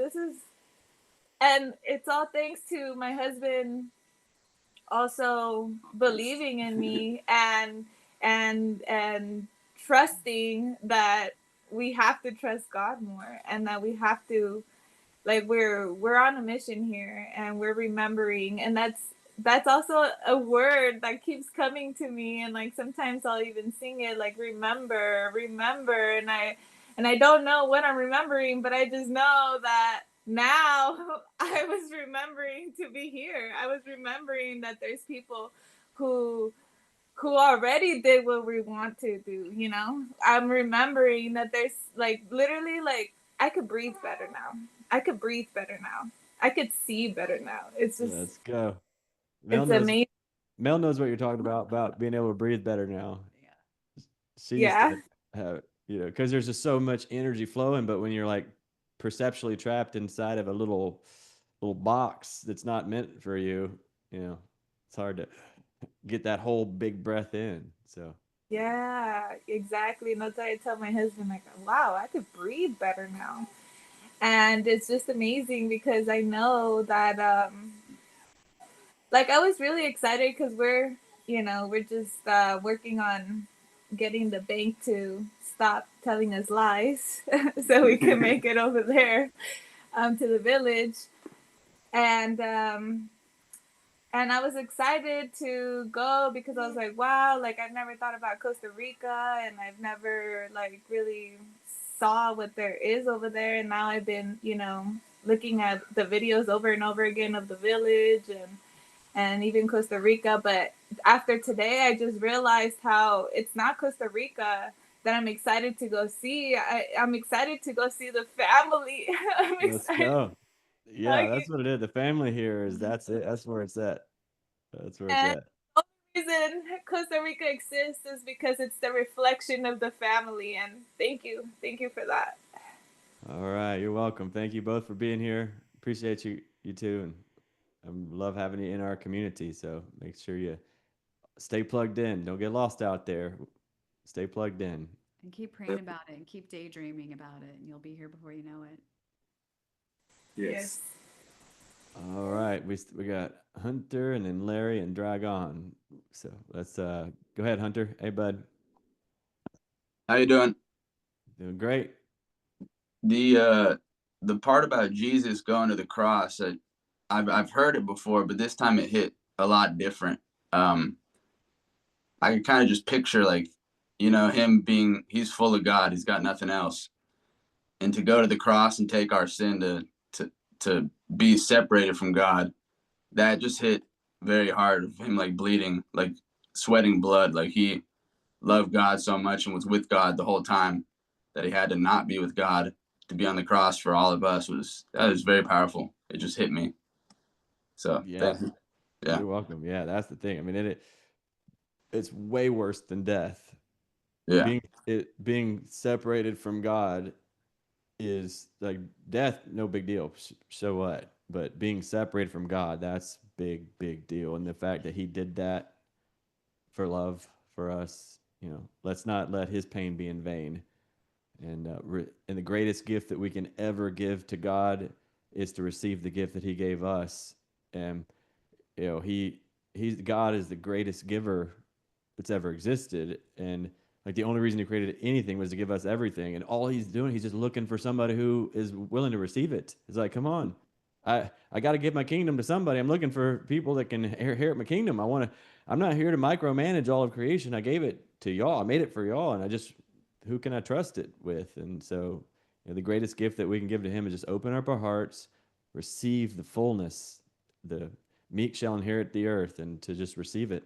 And so, great job, Hunter. Appreciate you. Good to see you. All right, my buddy Larry. Hey. Hey, thank you. I just want to say that I started tracking all my triggers 24 hours a day. Wow. A lot about myself. But Monday, I experienced what I call a 5-alarm trigger. Okay, let's go. That's a God sign right there. Totally blew me out. And every time I examined it, I came away justifying myself. Now, one thing that helped was reading what I can only call the male manifesto. You had a male manifesto, a female manifesto, but even the male manifesto told me, hey, I was right, so what's wrong? And then we got to the female manifesto, and oh my goodness, if this is true, that would explain everything. But, you know, how did it arise? How did that female manifesto arise? And is it scriptural based, historical based, or, you know, how can we, or how can I say it's authoritative? Any help from me on that? Because so much answered. From the masculine perspective, yeah, I mean it's orders from headquarters. It's definitely biblical based.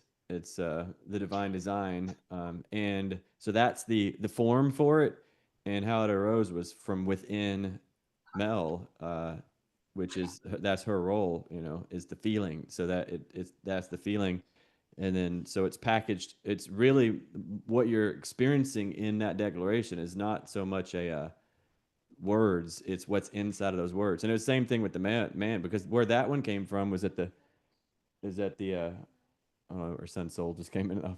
Love you, buddy.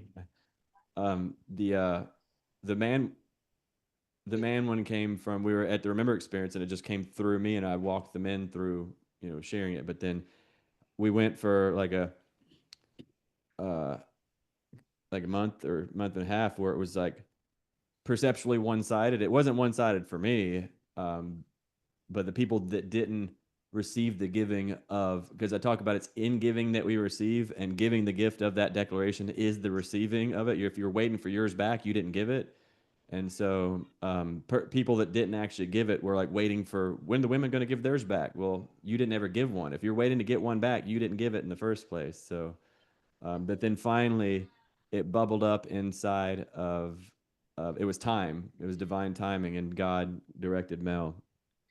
Just gonna insert in here that the men did their declaration, and as a little time went on, it became like more and more obvious that, and I've noticed this in my own walk with Jonathan and everything too, but it's like they've made their declaration. They've, softened their hearts. They're open. They're committed to doing this new thing. It's clunky, but they're doing it together. And as a team, we're just, getting up underneath that and supporting that and seeing what the blessing is that actually showers us when we're working in harmony like that. So that was beautiful. And there's room for, and it wasn't a problem, but you could just see how, where's that road going to go when the feminine was not always honoring that space, taking advantage, even like misperceiving. There was just so much, there was still a lot of energy in there that, sorry, I've got Johnny and Soul working something out right now, right outside the door. But, and just from that place, this covenant just started coming through. Well, reading it was very enlightening. So it was a very good job. So my only question was, kind of like what authority does it have? And if you're saying, where Jonathan said it is scripturally based, then that's all I would need to know. I would only need to get a copy of that manifesto and check it out. Yeah, like John said, there's a divine order to it. And what keeps coming up for me, Larry, too, is for you, I'm not really sure what you're asking, because it feels like there's something that's asking that you're not really sharing that part about it. And so I wouldn't so much advise you to examine the declaration and, with your microscope, but I would look at what's asking. There's something there that you're trying to get justified within the declaration or something. So I can't really see what your question is, exactly, because there's something that you're not being completely. Okay, well, it was something very good that I could agree with, but does this apply to all women? It seems like majority of women I met, they would speak against that. But if you're saying it's scripturally based, if I could get another look at that, then my question would be answered. Yeah, it's scripturally based, and yeah, the women that would disagree with are the ones that have been programmed by Babylon. So, and we talked about, I think it was yesterday when I read that whole, the programming from Babylon to dismantle the family, and so yeah, so thank you, brother. Yeah, and are you in the Signal group? I'm not sure how to join Signal, but Okay. I've tried to join it. Okay, can somebody put the Signal group link in the chat for Larry and so he can join, because it's in there, and I'll put it back in there again as well. So once you join that Signal group, then I'll put it back in there so you can see it. The old version of myself would have absolutely hated that declaration. She would have never said that. She would have never even stepped foot near that or earth waking, and I was in bondage. I was completely a slave to that old system. My mind was a wreck. I had nothing in me that was submitted. So, So it was put together by people who left Babylon. Yeah, we're no longer slaves. We got our new name. It's like when Harriet Tubman escaped from slavery, and then she went up and she got new papers. So, because they're free now. So we got our new papers. We're no longer slaves. We're free people. We got adopted by God. So Babylon doesn't own us anymore, and God, we're servants of God, and so this is the way that servants of God operate. No longer slaves to Babylon and fear. So, thank you, brother. Appreciate you, Larry. Thank you, Larry. Appreciate that explanation. Thank you. You're welcome. Dragon, come on. Hello, everybody. Well, first, thank you, Jonathan. Thank you, Mel, for holding space and doing this amazing program.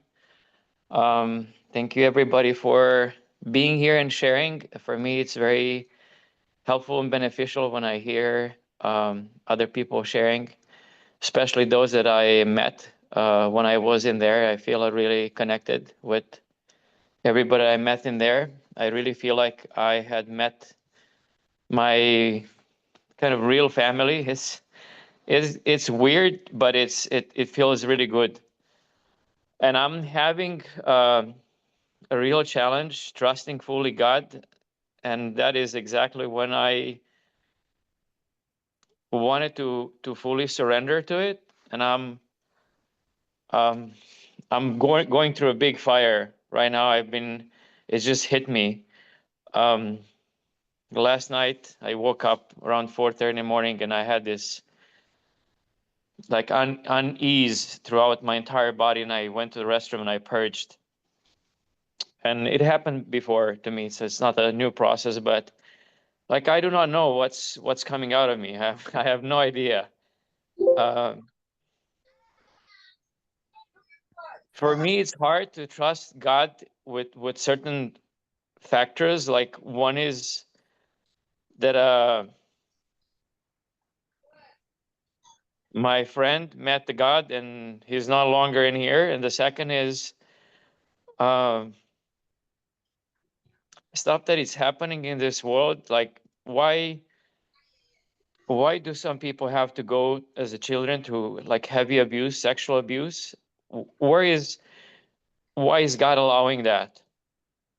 Because after that happens, there's so much that comes out of those people, and I had witnessed that, being with somebody who had gone through that, and I know how heavy it is for those people and how hard it is to break from that. So this is where my challenge is, really trusting and knowing that everything has a purpose, which in this moment that doesn't feel like it has a purpose. Yeah. Well, so Satan meant it for evil, God will use it for good. So the things that you're talking about, all the suffering, that's satanic. We were born into sin. That's the whole thing. Like we're all born into sin, suffering, death, and destruction. And Satan created that, but God will use it for good when we submit, when we surrender, when we receive the grace that transcends our perspective, because the sin is the false perception. So God's allowing it, because if he didn't, he wouldn't have companions, he wouldn't have people, he'd have robots, he'd have slaves. Like, it's our free will that has created that. He didn't create any of this, all that nasty suffering. In fact, in truth, it doesn't even exist. It's lies that we believe and we've made more real than real. But why is God allowing it to continue? Because his gifts are without repentance. If he didn't, because he gave us free will, and if he were to not allow that to happen, then he would be a liar and he would be taking the gift of free will back. So he has to allow it to happen.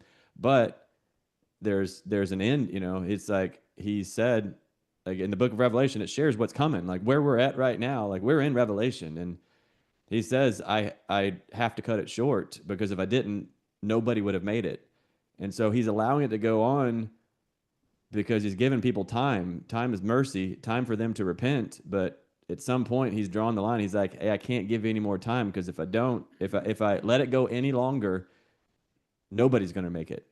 Everyone's going to get completely infected by the darkness. So I'm saying, because ending the illusion of time, and then whoever's made the decision to come home is coming home, and those who didn't, like the two worlds are splitting. And so now's the time. When would now be a good time? Like, this is it. So what'd you receive from what I just shared? Well, for sure, it feels like it's the time, and I've been waiting for this time, and it's like, okay, I am personally ready. When is going to happen? Like, is it really going to happen where we're going to bring the heaven on earth in here? Because this planet is beautiful, yet we carry all this baggage. Yeah, there's a small group of people that are birthing heaven on earth.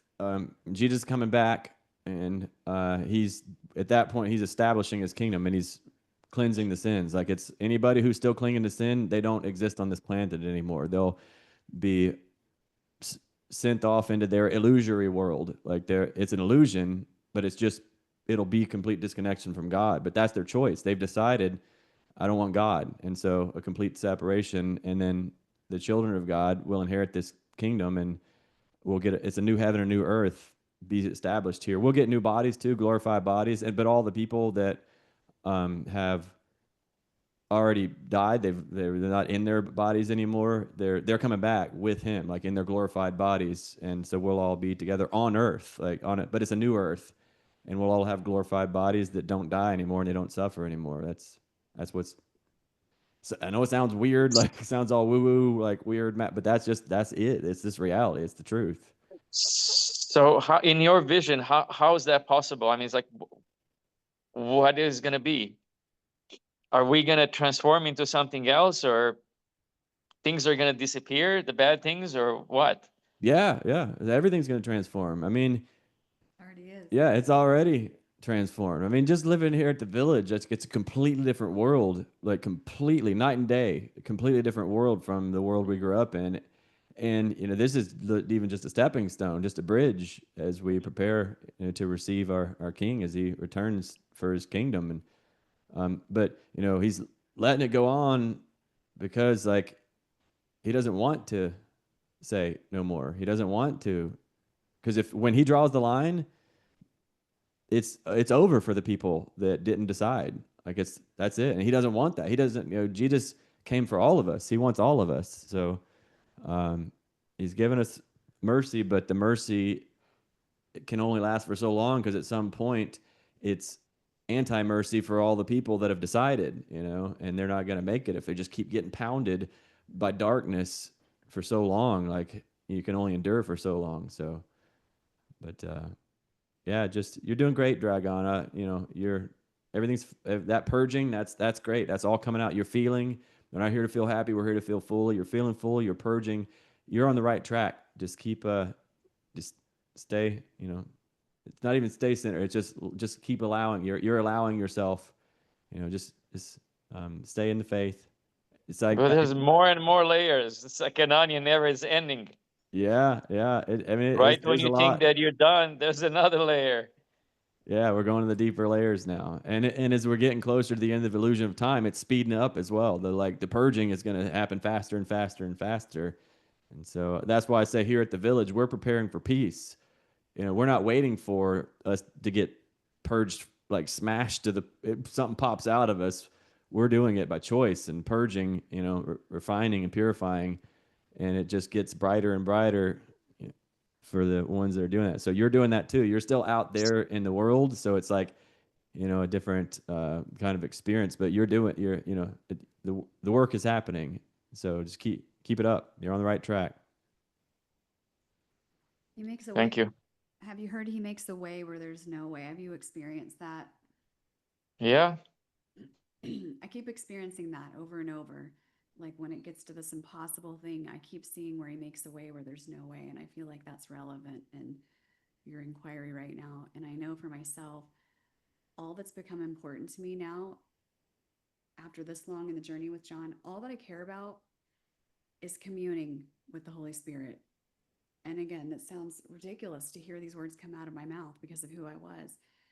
But now I'm telling you, that's all that matters to me anymore.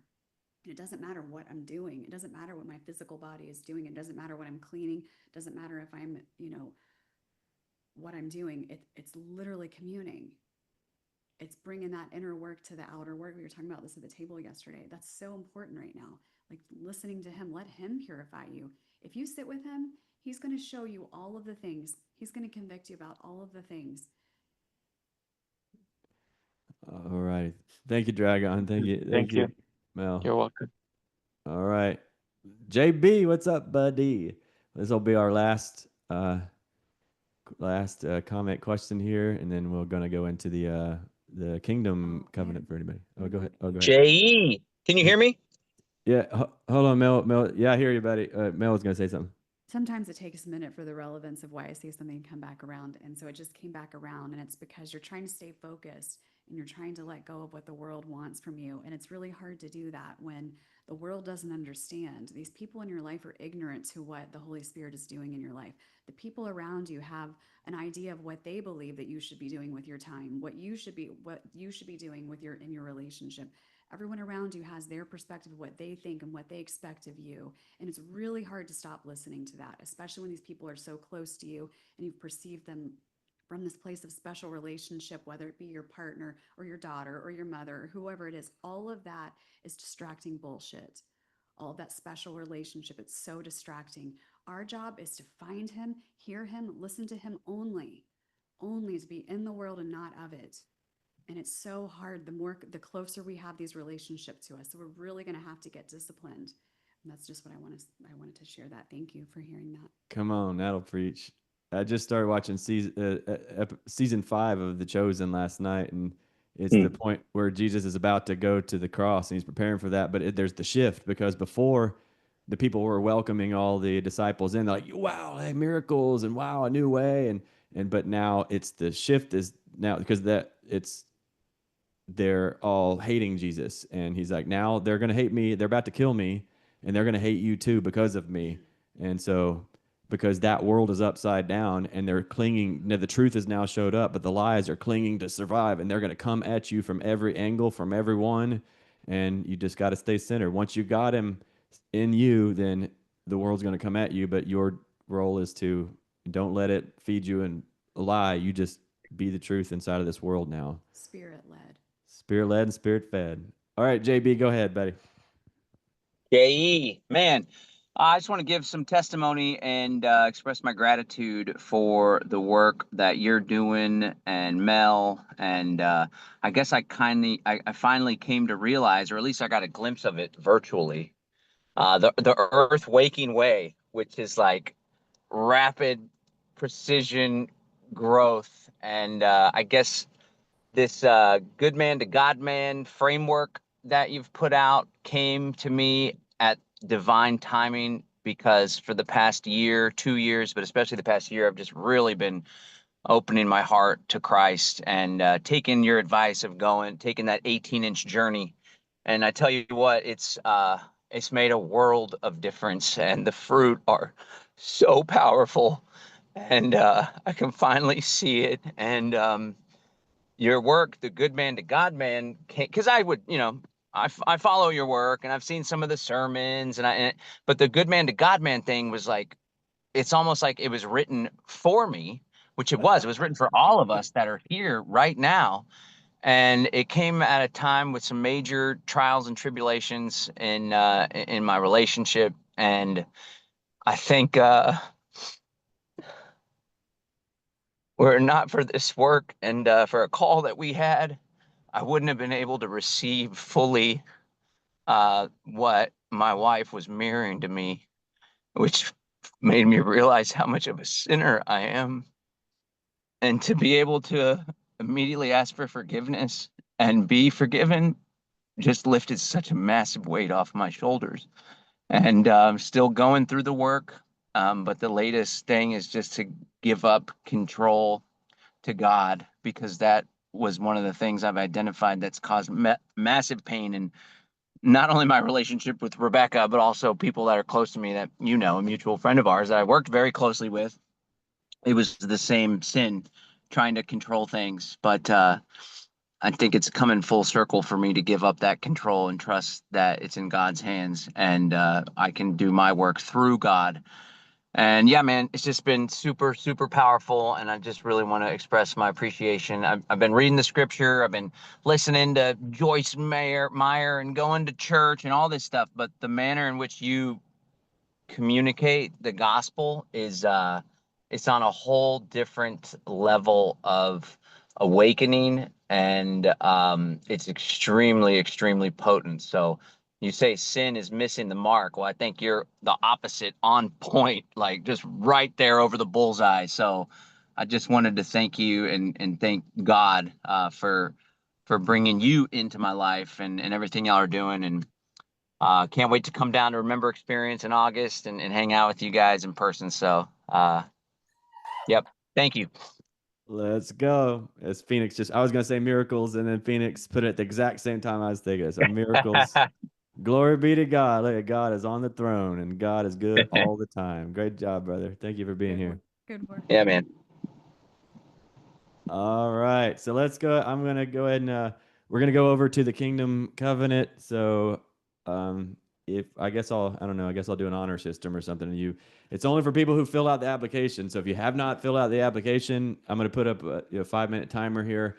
Fill out the application if you want to see this. If you're feeling called. I mean, it's not for everybody. This is like we ain't playing around. Anybody who's the closer you get to me, the closer you get to the fire, right?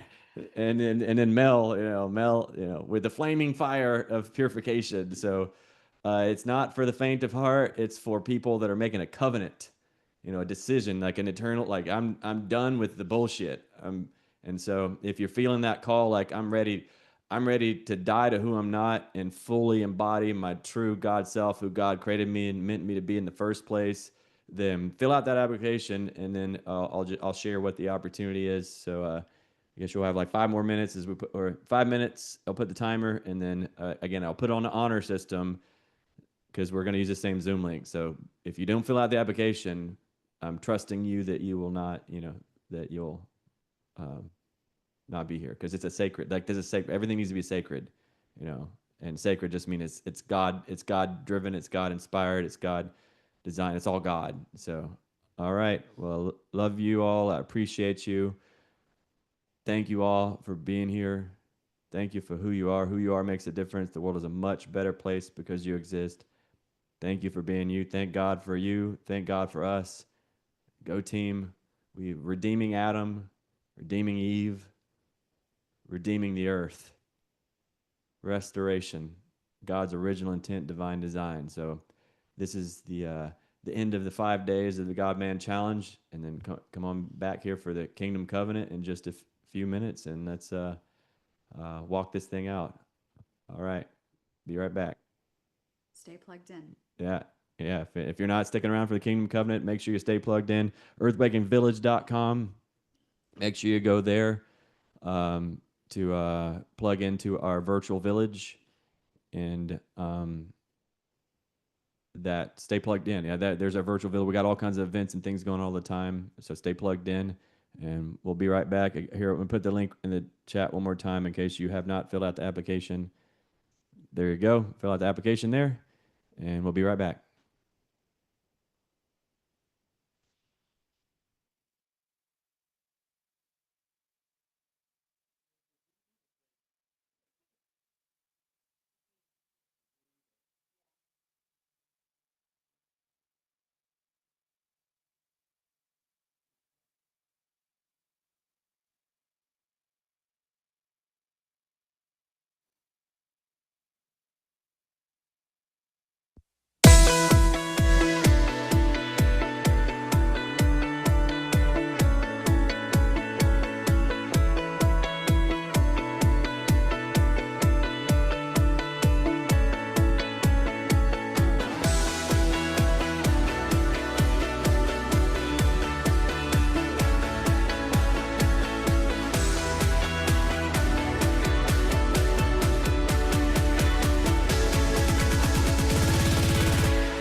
Bye.